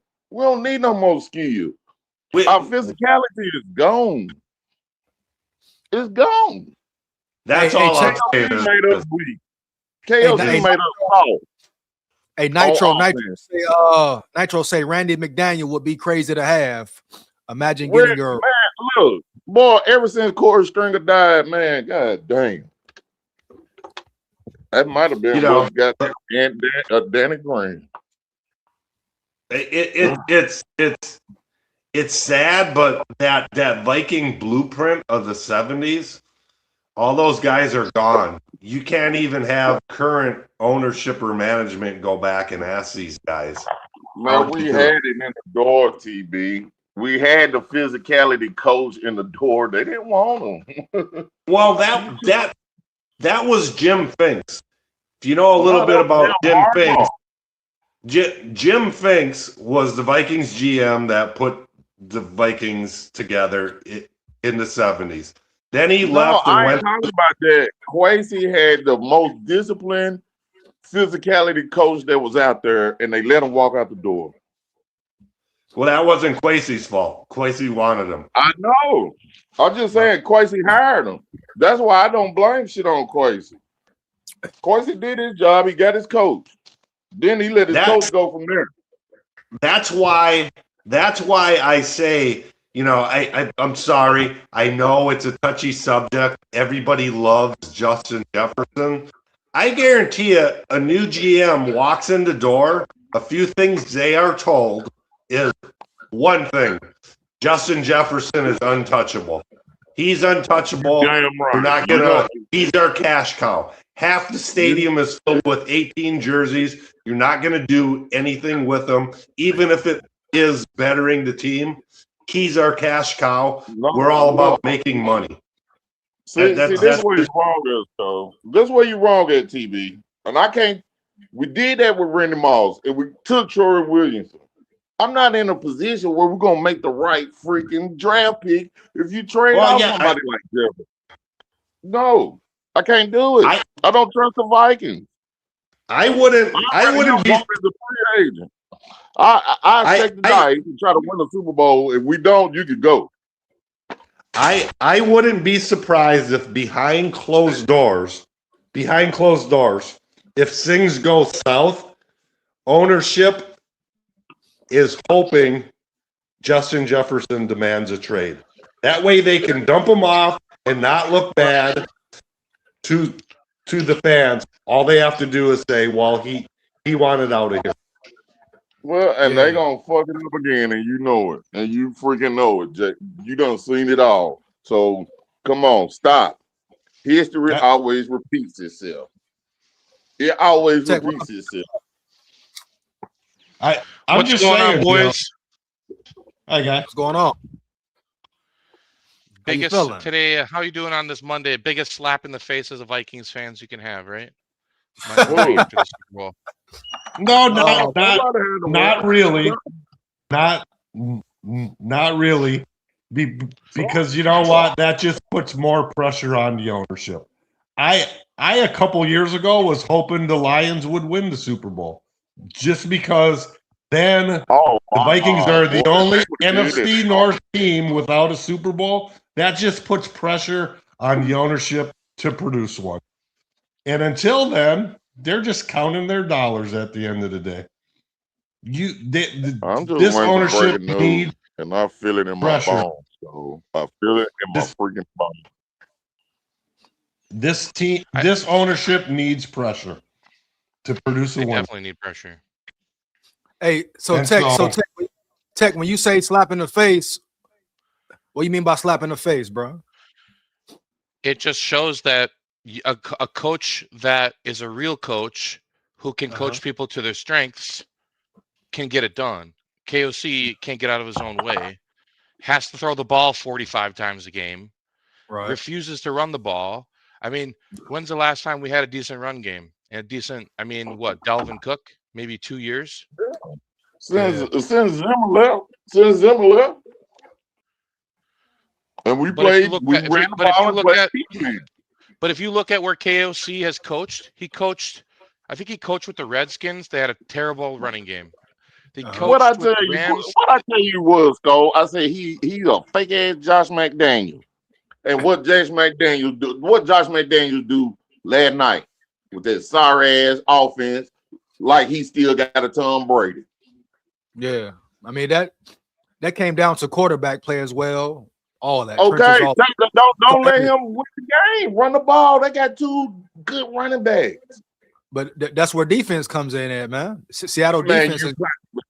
You got to chip that wall. You chip that wall until it breaks. Let's dissect this a little bit. Okay, in your guys' opinion, what does ownership like about Kevin O'Connor? He's nice. He's the nice guy. He's the nice guy in the room. Yeah, he don't go against the grain. Period. He got the pretty boy look. He got the pretty boy sponsor look. Yeah, What's some other thing? What's some other things? Other things about I think he's afraid. I think he's afraid to ruffle the feathers. He says what you want to hear. He's doing the let good be the enemy of great. They're afraid to be bad. He creates they might excitement. Be going to freak offs and shit. I don't know, man. I think he's got. I think you think they be going to freak off parties? But look at it like this: players do respond well to him, but there comes a time when the message is stale. Like look at Andy Reid in Philadelphia. The message was stale. Goes to Kansas City, success, right? Has he cost them money? Who? Kevin KOC? O'Connell. Has he cost the ownership money Tons. since being? Probably tons. I mean, can I say something? He's cost ownership a lot of money. No, he ain't cost them nothing. He's created a lot of excitement. He created a lot of. He's made them money, correct? And he doesn't make money. plays. Yeah, no. If that's your goal to make money, yeah, for sure. Yeah. So what do you think they don't like about him? They love him. I don't think they don't like a lot about him. I think they like him. I think they like him better than any other coach they've probably had. They obviously like him. They haven't fired him. They obviously like him. They haven't. He's not going anywhere. Y'all say I'm crazy or whatever. I think it's bigger than football. I think they're going to them $1 billion freak off parties and they love KO. It got to be. What the hell? It can't be football because if the fans see it, why you can't see it? Okay, so say what you want about Zimmer, right? His philosophy, all being it like, you lose the locker room or whatever. If your main goal is to get to a Super Bowl or win a Super Bowl, he did get us closer than KOC probably ever will to get us to a Super Bowl, correct? Talking about Zimmer? Yeah, Zimmer. Unless we catch lightning in a bottle. But Zimmer didn't create nearly the fan excitement that O'Connell does. But what are we going for here? Are we going for I feel like this is two different conversations though. Are we going for what the owners want? Because if the owners want what the owners are going to get, then I guess we're just going to be stuck in 9 and 8 purgatory forever. That's what I'm talking about. What do the owners want? They want Kevin O'Connell to create excitement. They don't care about winning a championship. They care about selling jerseys and filling the seats and creating excitement. If that's the case, it's time for the owners to go then or sell the team. Oh, that's the first rock that I wish would fall is new ownership. Come on, man. It's no way Quasi leaves and KOC doesn't leave. So they're showing a certain biasness and certain favoritism to Kevin O'Connell, first of all. And they're showing they want a certain type of coach who's going to follow the rules. Man, they having freak out parties. But since when is football? But seriously though, since when has football become about I know it's always been about like that, right? Underneath, there's two conversations: what do the owners want, and what do the fans want? But since when is it the team is just soft? You know what I mean? It's just a bad product. The Vikings had such a bad product on the field. You know what I mean? It goes against. He is nice and he sells. There was excitement. I'll agree with you. But the product was so bad. I've never remembered a Viking season where it was this bad, where I didn't want to watch because it was that bad to watch. And Tech, guess what? You know what else brings excitement and brings money when you win? Yeah. It brings more people in the stands when you win and win playoff games and shit. Come on, bro. This whole average mediocre bullshit, it's time to throw that out the damn window, bro. I mean, if it were up to me, I say you keep drafting QBs until you get something that remotely kind of fits the coach, right? So but see, that's cap though. They're never gonna. Yeah, this coach wanted McCarthy, so it's no fits your coach. The coach wanted him. That's the thing, Tech. I think the coach has got second thoughts though. I think he's got buyer's remorse on JJ. He didn't want him. Is that McCarthy's fault? Does that make it right? Hell no. That's not his fault. And that's what I'm saying. I think they should play JJ McCarthy, and I think they should actually make JJ McCarthy try and get KOC out of there. Because if we win doing a different play style, KOC should be out. Wow, man. You know what's truly a slap in the face or just amazing? So the Patriots have been to the Super Bowl 12 times. 12 freaking times. And since the 90s, 11 times since the early 90s. That's freaking amazing. Yeah. Why? Because they have a blueprint. That's not all about luck and you draft them. That's a blueprint to success. Yeah, and they it's a use want. that. You know, want to, dog. A want to be successful. They bring the coaches and the GMs in. It's a want to, like the Seahawks. They made the necessary changes because they wanted to, and winning means something to them. What I'm truly hoping for is, you know, Viking ownership. The Wilf. This was more of Ziggy Wilf's baby than Mark, whatever. It was more Ziggy's. You know, reports are Ziggy's not in that great of health. He's starting to get dementia stuff.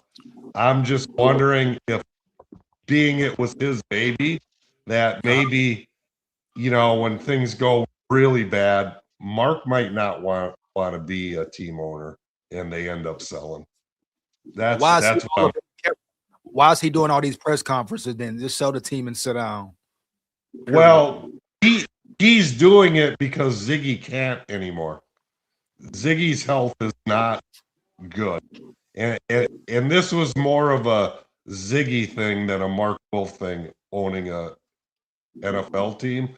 I think the sicker he gets, or unfortunately passes away, Mark might be like, well, I'm not really into being a Viking or a, you know, that this is something Mark or Ziggy really wanted, and he brought his brother along. So T-Bass, is this facts that Ziggy is ill? Yeah, he's getting up there in age. He's starting to get dementia and things like that. Yeah, you don't even see him anymore, unfortunately. And you know that I'm not hoping for, you know, stuff like that, but that's just the simple fact of it. And I truly believe this was his baby, his project, and he brought Mark along with him because, you know, they shared their business ventures. But I don't think Mark is into owning a team nearly as much as Ziggy was. Y'all, I don't understand what y'all just trying to find something. Y'all just being in denial, man. I mean, damn. I mean, like, what are you doing?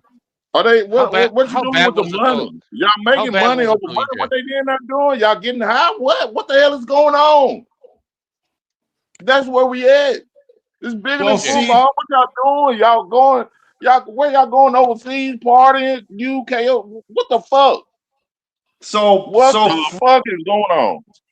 So for the Wills, I'm right here today. I didn't even. There's another Super Bowl I didn't watch.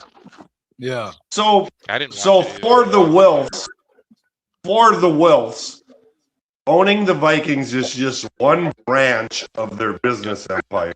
This isn't their whole ball of wax. This is just a branch of it. So they look at it as a business, and if it's profitable, it's not personal to them that we need to make a championship team. It's just a branch of their business. So, you know, it's just here. That's what they say. I just work here. It's just a bad thing for the fans when you have ownership that doesn't take owning a team personally. It's just a branch of their business. Wow. You know, they have the stadium paid off. They're just banking. You know, they bought all the. I didn't know that. The stadium is paid off, and they bought property all around the stadium. They're real estate, so it makes sense that, you know, Ziggy gets really in bad health.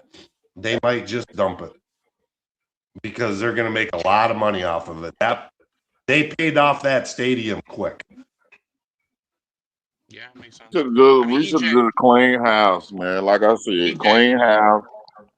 Go ahead. EJ, how bad was watching the Vikings? We wouldn't be talking. We'll be all the other seasons. You said what, Tech? How bad was watching the Vikings last season, though, from like a fan perspective? Like, it was the worst I think I've ever seen a Viking season to be able to be watched, though. Yeah, offensively it was horrible, man. What we saw offensively was horrible, dog. For me, it rivaled the Les Steckel season in 86, I think. Or something. I think it was 86 or 87. Yeah. It was that bad. Wow. If we would have cleaned house, we'll be excited for the 2026 season. See, and I think EJ, I think Kwesi wanted Harbaugh. I think that stuck with Kwesi, and I think Kwesi wanted that style of coach. Wow. You know what I mean? And which goes directly against what this guy's saying, what the Wilfs are. So Right. I think, I mean, they hired some guy. The guy had a vision. They didn't really want Kwesi's vision. Mm-hmm. And they were just like, all right, let's just go with the guy who, will sell the most seats and get the most excitement. Yeah. No, they hired Kwesi because they knew that right from the beginning he could be a scapegoat. I mean, there's reports Kwesi didn't want to do the Thielen trade, and ownership just called up Rob Brzezinski and said, "Get that done. I don't care." That's so bad. Yeah, that's so bad. It's the thing, T-Bass. Like I've been saying for numerous lives, Kwesi accepted everything he got. He accepted his hands being tied behind his back. He couldn't make the moves he wanted, and he stood there for 4 years and took it. So this whole feeling bad for Kwesi no longer can go on. He knew what he was doing. Obviously, it was something in the contract because he's still quiet right now. And Mark Wolf got up there and threw him under the bus, talking about they don't feel uncomfortable with leadership and all that. And he ain't said nothing yet. So Kwesi don't get no more remorse. Tired of Kwesi, bro. Sitting up here quiet like a bitch. Now we're getting back to what I was talking about. It's something bigger than football, dog. You know? In the coming months. Man, there's two people that didn't want to come out and say nothing. Wow. In the coming months. Shit. In the coming months, we're going to hear about a GM search, and I truly believe that's all bullshit because they have their GM and Rob Brzezinski already, and it's all going to just be PR. We're searching for a GM. They got their guy. They have their yes man in the room already. That's why they hired this other guy to come in and help with salary cap because Brzezinski is their GM already. Because if not, why wouldn't you be trying to hire a GM now before the draft? Why? Why wait till after the draft? I don't know why they got Grigson in the building though. That Grigson did nothing but blow up Indianapolis. There's no reason why Grigson should be in the building. You see what I mean? How is Grigson not going and Kwesi's going? You know, type shit I'm talking about. Blow it up, like I said, SKOL. We should have cleaned house, man. We should have did it.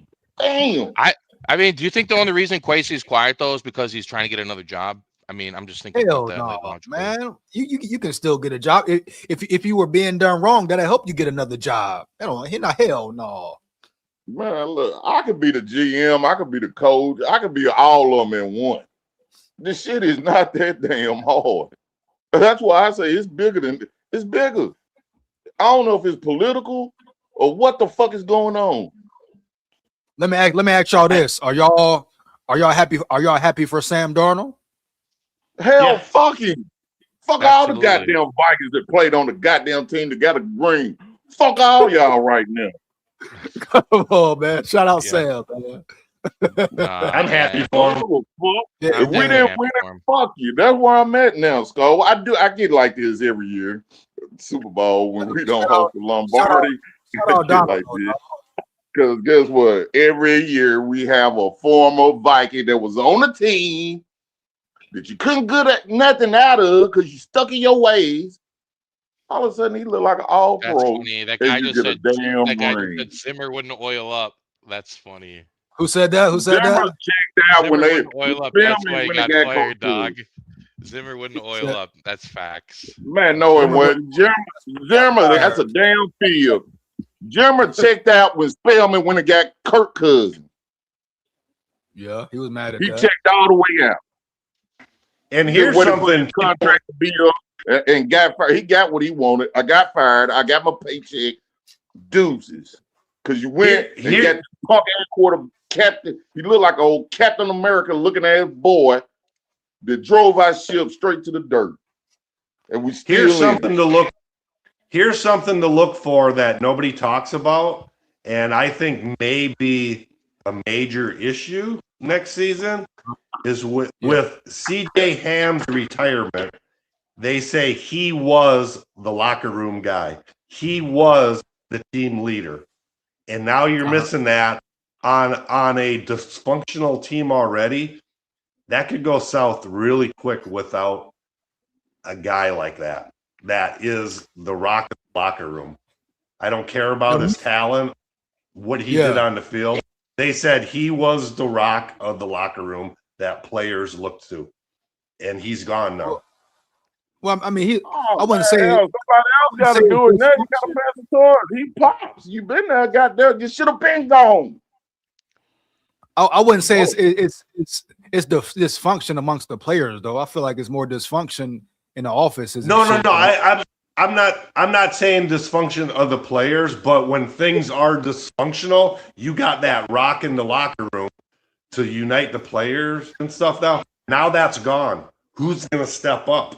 That is something that may, be really missed that we don't talk about. Is that simple fact that you know what, TV, the whole state of Minnesota been dysfunctional since they did Kirk Cousins. Police whooping ass, ICE coming there whooping people's ass. Everything's gone from political to sports. Everything has fucked up since Kirk Cousins came. I don't know what it is. It's bigger than football. It's bigger than X's and O's. It's something bigger. I don't know what it is. I mean, we could be in denial. They need to do this. They gonna fuck it up. You notice though at the press conferences though, T-Bass, you notice at the press conferences though, anytime you give even the slightest bit of criticism to KOC, he gets sideways though. Even the slightest bit of question saying, hey, what you doing this for? What take you so long to adjust your offense? What's going on here? Your clock man, your play calling, you know what I mean? Why you running the ball or throwing the ball, 4 times in a row from the goal line? Like the guy just can't. You just pick up 15 yards on the ground. Isn't that the part of a coach is to adjust? I don't think he adjusts anything. I don't know. I think is he getting high on the side? What the fuck? It's unfortunate, but I truly believe the last time Minnesota Vikings organization was all on the same page about let's win a championship, it's probably Red McCombs. Red McCombs maybe first 3 years of ownership before he was trying to move the team. That was about the last time. That was what? I think Red McCombs bought the team in the late 90s. And after that, after his first 3 years, his main goal was to move the team. So he wasn't really interested. But his first few years, he tried to get a winner. And that's about the last time. I mean, 09 was a pretty good season, though. If you look back, 09 was AP could hold on to the goddamn ball. Yeah, AP fumble and shit. Yeah. Yeah, but what about 09? What about 09? That was like to me truly special. Vikings were back to playing outside. O-line, they're O-line for sure. But they were playing outside. That 09 was a setup, though. They had to do that because that mayor in New Orleans stole all that damn Katrina money. That's another downfall of the is when they moved what's your message for KOC this season, EJ? What's my message for KOC? Cat. Yeah, give me your message for this cat, dog. It's simple for KOC, man. Hey, KOC, we saw you could, change your mind and get out of your ego. But the question with KOC is, can you continue to do that and build off of that? Now, if KOC cannot get caught up in his ego, and and continue to build and put his quarterback in the right position, the Vikings may have a chance, bro. But KOC is the main culprit. I don't believe in him. I don't trust him.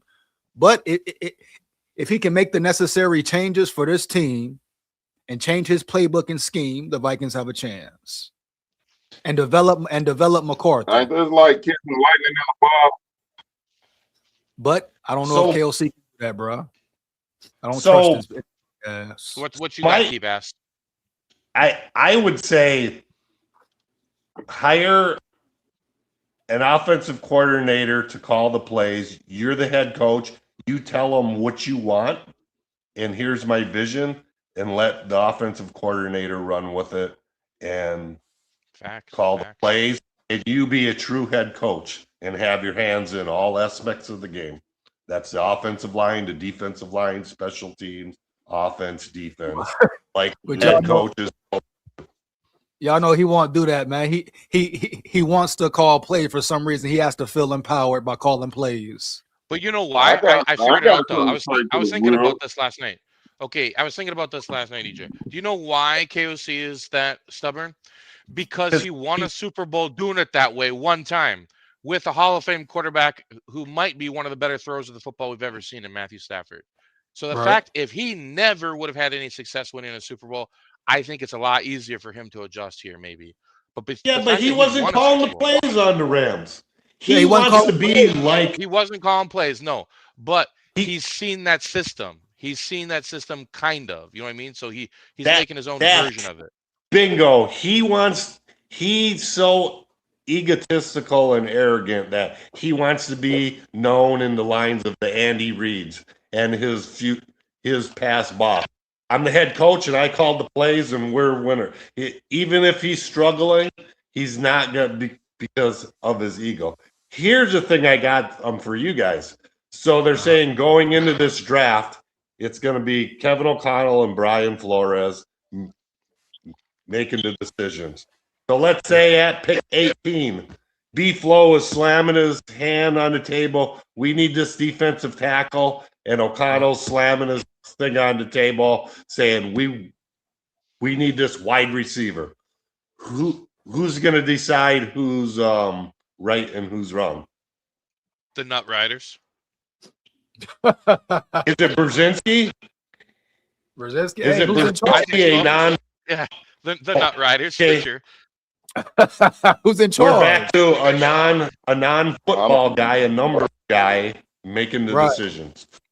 That's what I'm saying. Like, who is Brzezinski as far as identifying talent? He's a number guy. You don't know shit about. I mean, say what you want about Spielman. He had some hits. He couldn't draft a QB. I'll give you that. But he had Kendricks. Who else did he have? He had Darisaw. Even though he stayed hurt. Darisaw, Jefferson. Barr turned out pretty decent. I think Barr is a freak, but I don't. Something happened with Barr. I don't know what happened. They didn't use him right or something. But he still had a decent career. I mean, he wasn't a bust. Right. Yeah, Harrison Smith. I think you drafted Harrison Smith. Yes. You got Rhodes too, right? Yeah, Xavier Rhodes when Xavier Rhodes was prime. Jefferson. Yeah. Man. Didn't they have a good center too? Before Bradbury, I thought they actually had a good center. I don't know who their center was. Who knows about Bridgewater if he doesn't destroy his knee that bad? Where they would have went. Yeah. I mean, we wouldn't have been into Kirk Cousins situation at all. If AP could pass block, hell, he wouldn't have told his goddamn knee. Here's what I think's going to happen. Danielle Hunter redrafted? Yeah, Hunter. Oh, yeah, for sure. So what? That's like 7 right there. Crazy. Yeah, man, that was, but they should that fire was the them picking them players, man. Everson Griffin he drafted. Yeah. Everson Griffin. Yeah. Everson Griffin. Yeah. He There's some hits. And a lot of that was probably with Zimmer's help. A lot of that was probably for sure. And guess what? And Leslie Frazier. All the good defensive players came off of defensive coaching. It's off of defensive coaching. I have more years behind me than in front. And I just every year, you know, everybody says, I'm so negative about the Vikings and that. I haven't seen any positive in this organization for many years. It just it pisses me off. It looks nice. The facility looks nice. Well, yeah, I still say I remember them when they used to play outside, and that was the beginning of the end to me of the Minnesota Vikings is when they moved indoors at the Met. Yeah, that was at a good time. I know what the goddamn problem is. I've been to a game at that in '75. SKOL, I know what the problem is. What's up? What's up? What it is? What it is? Stay out them damn freak holes. Yeah. You got a drunk ass coach that ain't even been punished. Oh, Wes Phillips. So they told me there's something going on. Everybody, it seems like we the place where a player can come and they're gonna give us some money. We done turned into the Raiders. Come get your money and we ain't gotta do nothing. But EJ, you see, you know what for me a huge indication of how dysfunctional this organization is and what they care about is this year in the Europe trip. I've watched interviews with Viking beat reporters who were with the team. That facility they stayed at, they said it was so locked down, secured, that if you left just to go to the parking lot, you had security with you. Somehow, Jordan Addison sneaks his ass out of a highly secured facility and disappears for how long? And what happened to him? Got benched for a quarter. Not a fucking thing happened. No disciplinary action at all. He got benched for a quarter. He got benched for a half. We can't say that now, T-Bass. He got benched for 1 quarter. Hold on, T-Bass. 1 quarter of that half. T-Bass, hold on. The man was suspended 3 games, first of all.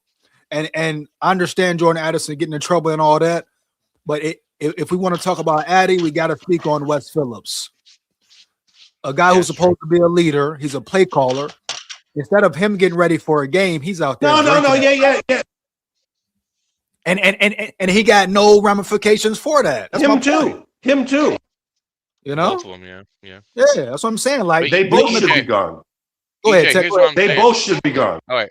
I think Brian Flores is actually probably the smartest guy in the room, if I'm being honest with you, because I think he knows, even if he had those other, places where he interviewed or whatever, I think he's sitting in the wings looking pretty good right about now. If KOC falls on his face again, I think he's going to be the one who's going to be the next head coach of the Vikings, if I'm being honest with you. Wouldn't be mad at it. EJ, here's my theory on that. Do you really think the Wilfs are going to go again? Brian Flores is pure and simple being blackballed by the NFL. So if you think the Wilfs are going to go against the NFL owners when they're saying, no, he's blackballed, nobody's hiring this guy. You truly think the Wilfs are going to say, no, screw you guys. He's our guy? No way. He has been promised nothing. But if there was ever a team to do it, it would be the Vikings. If there was ever a team that would go against it, it would be the Minnesota Vikings. You have to. No, the Wilfs aren't going to go against the Shield. No fucking way. Tech, why do you say that? Tech, why do you say that? Because the Vikings are always they're playing both sides of the coin. They always do this, bro.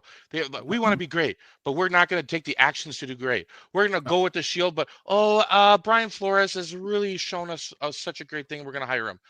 Sam Darnold, we really like him, but we just don't like him enough. So you know what I mean? Like they just can't get out of their own way. Y'all missing the big picture again, brother. It's bigger than football. Okay, what do you think football? Okay, what is politics? It's too much going on in Minnesota. Every time you look on the news, somebody getting beat up, man. You know what I'm saying? By law enforcement.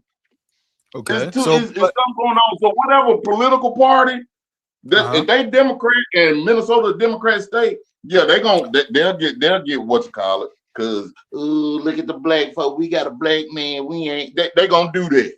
Guaranteed. I guarantee you that. Because so we Dre, don't have black coaches. Man, that shit political, man. It ain't about Dre. So you're saying that what's going on in Minnesota affects how the Wolves move. Hell yeah, they got to pay for that stadium and shit and all that shit. That shit political. You just don't get that. The council and everybody got to sign off on that shit. That's big time money. But now you done made it back. You done made the money back. What the fuck is you doing there? You in New Jersey. You ain't never in the office with your boots on the ground. So what are y'all doing? Y'all at the free go. Your whole staff getting drunk, players getting drunk, something going on. I don't know what the fuck they doing, but you ain't trying to win. Yeah, so Doogie say we should go defense if it comes down to making a decision in the first round. I feel you, Doogie. I feel you. Heavy. Yeah. Hey, but guess what though? On the flip side, boy, I think this might be all B-flow draft because Sam Darnold won the goddamn Super Bowl. KOC, you better sit back and shut the fuck up. Sit back and shut up. Hey, I would pay you good money to walk up to that guy and say that, bro. I would pay you good money. Oh, me? Yeah. Oh, man. I do it for the hood. I don't need no money. I'm doing this from the heart. Hey. So I'm finna get up out of here, but before I go, man, y'all let me know how you feel about the Vikings, what you want to see happen, bro. Yeah. Who want to start it off, man? Go ahead, buddy. Go ahead, because I'm gonna go on a rant. All right, Dre, I'll go first. I'm gonna go on a rant. Go. I'm gonna pull some real Jedi man tree. I'm excited for the draft. Yeah. I'm excited to see things unfold this offseason to see what's going on.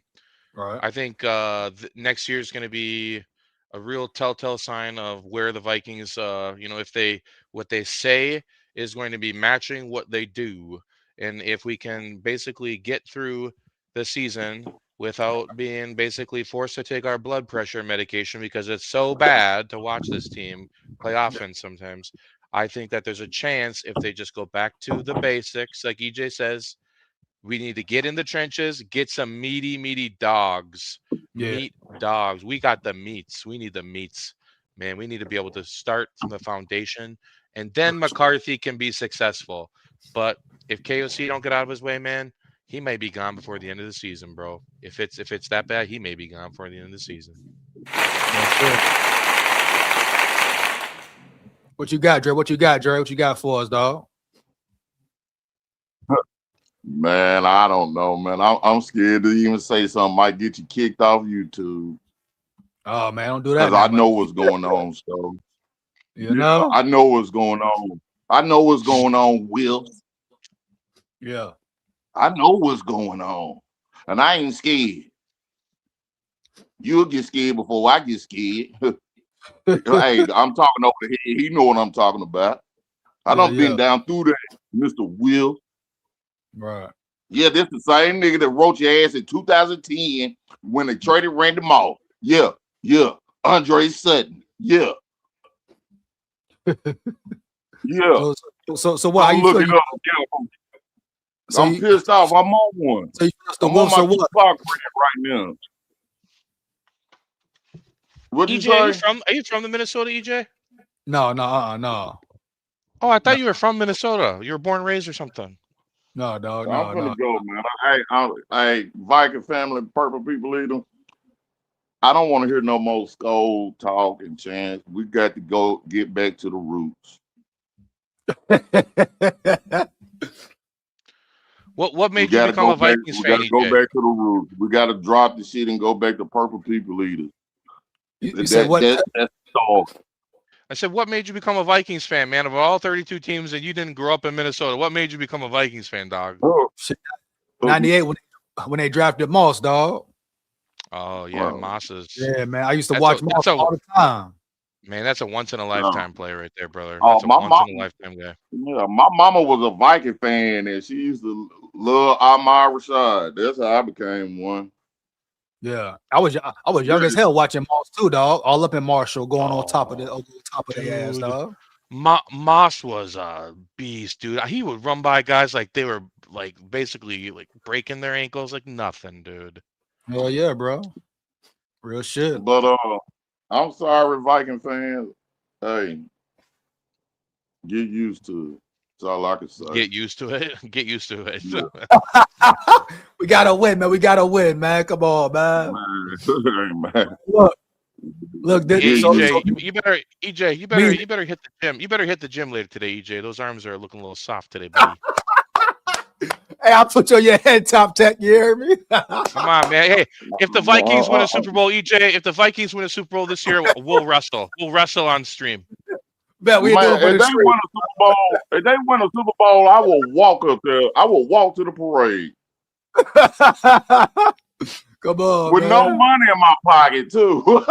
I take off like Forrest Gump did running. If the Vikings win a Super Bowl, I take off running. Hey man, what's up, brother? Peace out, boys. Right I gotta get back to work.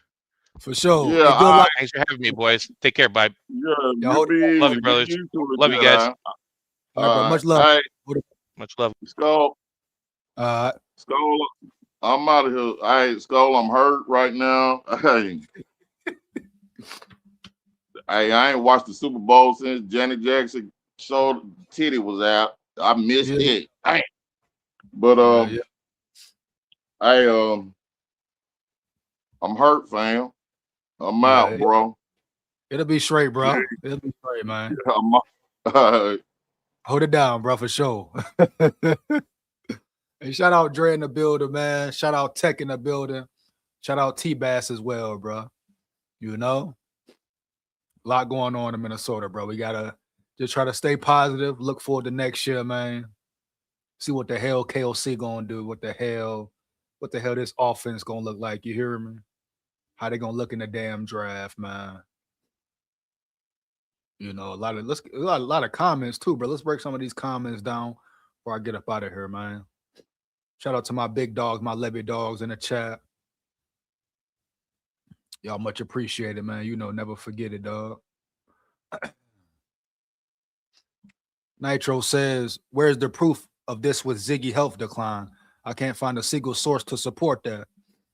Hey, shout out Nitro. That question is to T-Bass. T-Bass, if you still watching, man. People want to know where's the proof that Ziggy is ill. Where's the proof that Ziggy is ill, baby? It's the freak offs. OG got it right. Lots of lab, bigger than football for real. Yeah, shout out Nitro, man. Hey, yeah, that boy Dre say they having freak offs, man. Damn, Dre say they having the freak offs, dog. Heavy, you hear me early. What's up with the freak offs, man? Focus on football, man. You hear me? Heavy. Yep, I think Brzezinski is the GM going forward. Wow. So your GM knows nothing about football? For real? Quasi is still getting paid. No cap.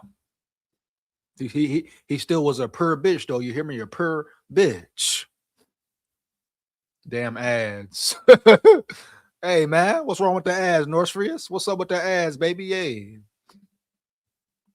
Wolves never want to go full rebuild or tear shit down. They never will do that. Look at their track record. Big facts, Nitro. Big facts.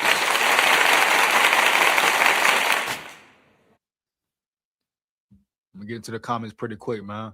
Gonna get up out of here though. If we don't win a playoff game this season, KLC need to go. Shit, more like 2 playoff games. It's 5 years in. We need more than 1 now. Ask me, we need more than 1, dog. No cap. I enjoy hearing what T-Bass has to say. He speaks to what the softies don't want to hear. Shout out T-Bass, bro. Heavy. Vikes can't do shit right. Damn.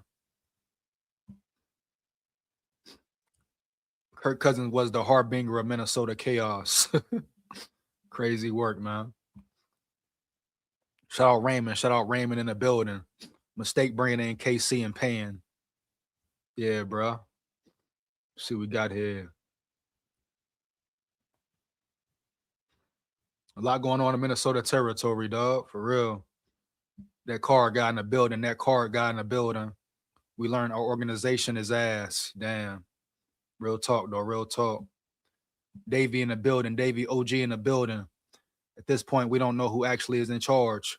You can't own or run a team from 1,200 miles away and have a non-football run. You're OP. Real shit, Davey. Who runs the team, bro? Who runs the team?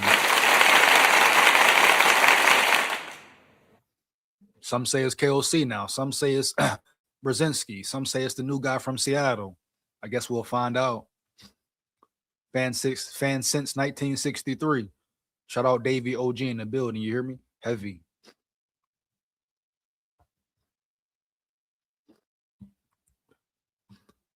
Dre say, Doogie, the whole world is based on race. Let's be real. Ain't no faking on Big SKOL show.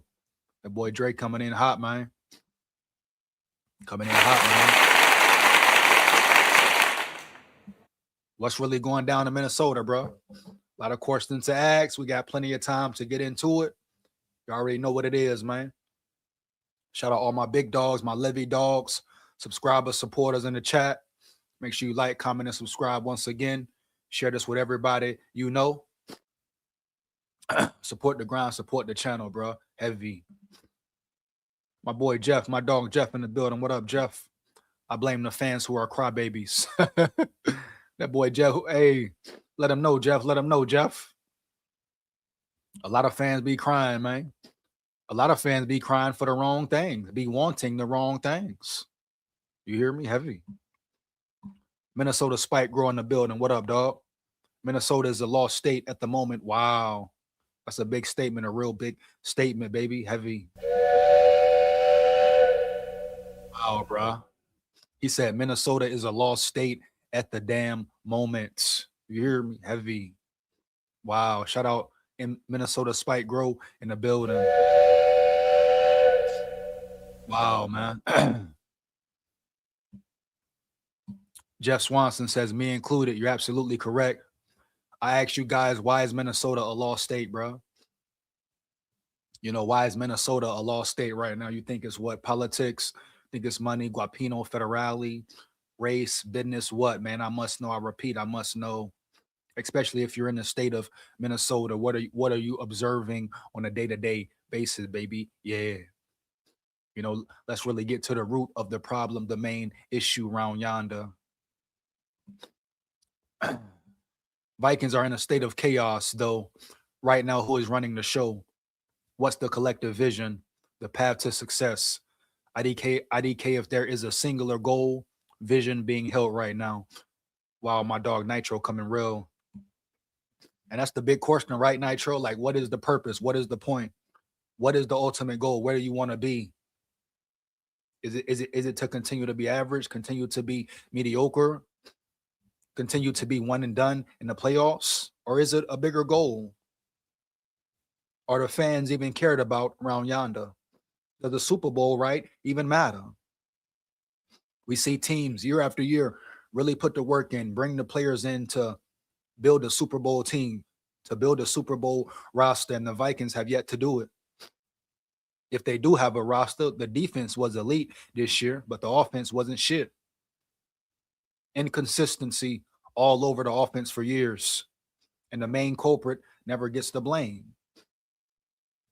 Everybody talk about how great the Seahawks defense was. Well, the Minnesota Vikings were going off the stats, the eye test, especially the last part of the season. They were a Super Bowl caliber defense, right? Right. And your offense gave you absolutely nothing. Absolutely nothing once again.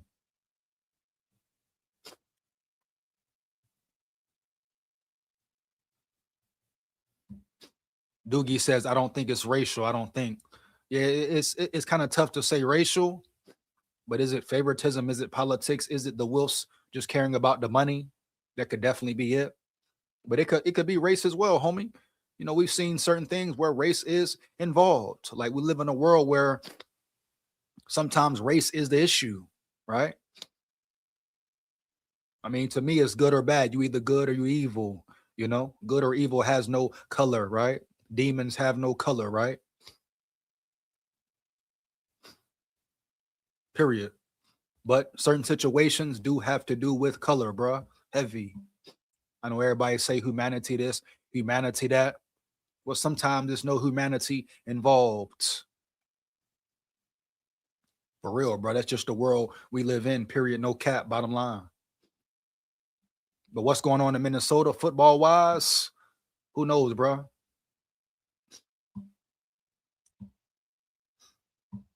Horrible leadership. Minnesota Spike Gross says horrible leadership. It's been horrible leadership.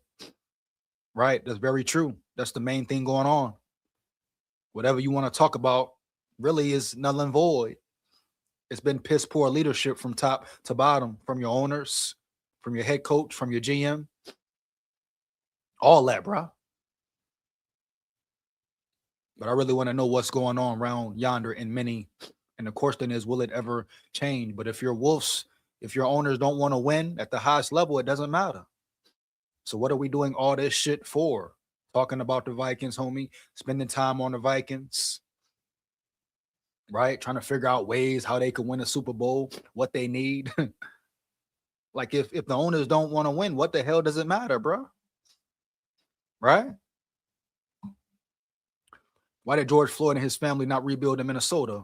They took their millions and left everyone behind. Well, damn, Jeff. Damn, Jeff. Wow. Now we're getting real deep in it. Wilf's vision is to load up the armored car and head back to New Jersey. Davey, you got a point. Davey, you got a point, dog.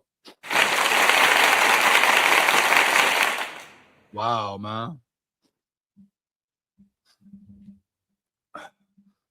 So you basically saying we don't want to win because they racist? I don't think homie was in here when he said what he said. Yeah. I wouldn't say that's the reason they don't want to win, dog. Shit, do we even know if they want to win or lose? But all the actions have said they don't care about winning, at least not a Super Bowl, at least not making a playoff push, bro, for real. Shout out my dog Jeff in the building, man, with the super chat. Much appreciated, man. Super chat, super sticker. Shout out my dog Jeff in the building, bro, once again. Much appreciated, man. No cap. Shout out Jeff, dog. Heavy. Let's go, man. Jeff in the building, bro. Appreciate you, big dog. Appreciate you once again. You know, I ain't even gonna dive into the whole race or whatever aspect when it comes down to it. What do these owners want? What do the leaders of the team want? Do they want to win or be mediocre? And that's something they got to figure out because the fans will never do it.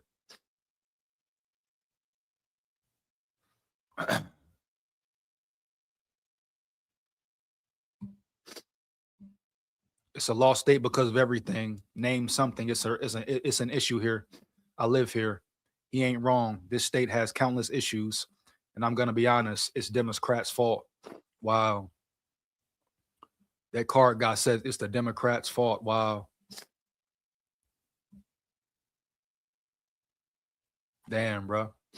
Like I always say, prayers up for Minnesota. Hopefully they figure this shit out.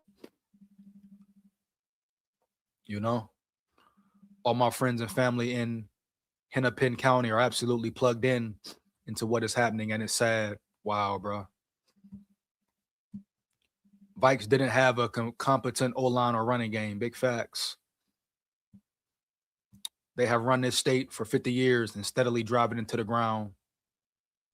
Politicians, bro, leadership. It's not just football, right? It's worldwide, all over. It's going on in every city, every state. Some may be worse than others, but it's corruption going on every damn where, south, north, east, west, wherever, baby. Yeah, it doesn't stop. What do they say? Crime pays. I had to move my African wife to Florida for safety. Damn, Jeff, that's a cold game, bro. That's a cold game. He said he had to move his wife away for safety so she could be safe. Wow, bro. Because of who she was, because of where she was from. You got this man here having to move his wife away from where he's from for her safety, baby. Yeah. Shout out Jeff in the building, dog. Be right back.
So this state will just continue to fall apart.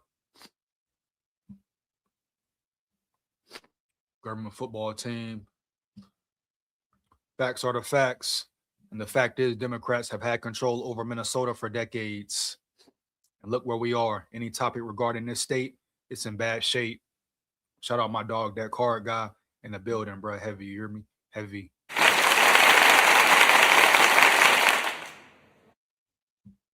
Shout out Jeff once again, bro, for the chat in the building. Much appreciate you, big dog. And it's a sad thing, but that's pretty much what the world is ran off of. I ain't gonna dive in too much of the politic parts of it. But power, money, greed, right? Power, money, and greed rules the world. Heavy. Come on, guys. Let's not bring politics and race into this. We are angry, pissed off fans who hate the direction the team is heading. Shout out Davey, big facts. This comes down to the Minnesota Vikings and what us as fans really want to see deep down. Tired of the bullshit, tired of the BS, tired of the fake leadership, the fake want to win, the piss poor coaching, all that. Right? You know, the politics, this and that, boom, is going on, but we're talking football right now and what's really wrong with this team. And it's a lot of shit wrong with this team, from leadership to players and personnel. And the question is, when will or how will it change, bro? And will they start this year? Or will it be the same bullshit we're used to year in, year out? But we can't sit and dwell on the negativity, what happened with Quasi, because he don't care. What happened last season, because that's over with. And KOC remains your head coach. So moving forward, we got to see what happens in the draft, what happens with McCarthy, everybody, boom. And go from now. So like I say, shout out my big dogs, my Levy dogs in the building, my subscribers, my supporters. You are much appreciated for life. Don't forget it. Oh, man, Davey. He says the Wolves won and kept quiet. Wow. So Ziggy is really suffering then? That makes sense, though, Davey. That makes a lot of sense, bro. For real. Hey, if that's true, bro, prayers up to Ziggy. Whether you like him or not, like the owners or not, prayers up to Ziggy Wolf. If he's really dealing with that situation, tough situation to deal with, I'm sure. So prayers up, bro, to Ziggy, heavy. You never wish no harm or no illness on no one, player, coach, etc. Boom. So best wishes and prayers up and well wishes to Ziggy Wolf if that's really going on. And you can understand why they want to keep it a secret, keep it on a low for show. Definitely understandable. But maybe it's time for them to transition into a different area of life. They can't focus on football and building a team, building a Super Bowl team, and other things matter. Maybe they should sell, period.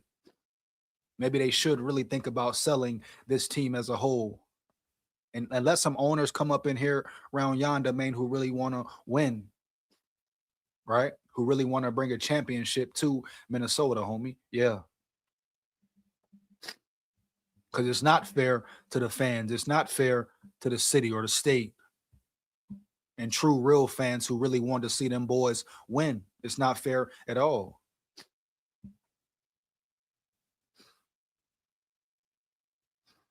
I'm feeling pessimistic today. Laugh my ass off. I'm not expecting much this upcoming season. Let's see though. Stay SKOL and heavy. Shout out Nitro in the building, baby. Yeah, heavy, bro. And that's what it is, baby, for real, man. So, like I say, moving forward, I'm gonna continue to be positive, continue to rock and roll with the Vikings. Like, not gonna stop being a fan or turn my back on the Vikings. We're gonna see what happens. A new year, a new day, every day. So we're gonna see what it really means to Minnesota, to KOC, to Wilson, and all of them. Starting with the draft, free agency, all that. Boom. I'll let y'all later, bro. Hold it down. Remember, always lock in with me. Lock in with me. SKOL Vikes, win, lose, or draw. We come to win.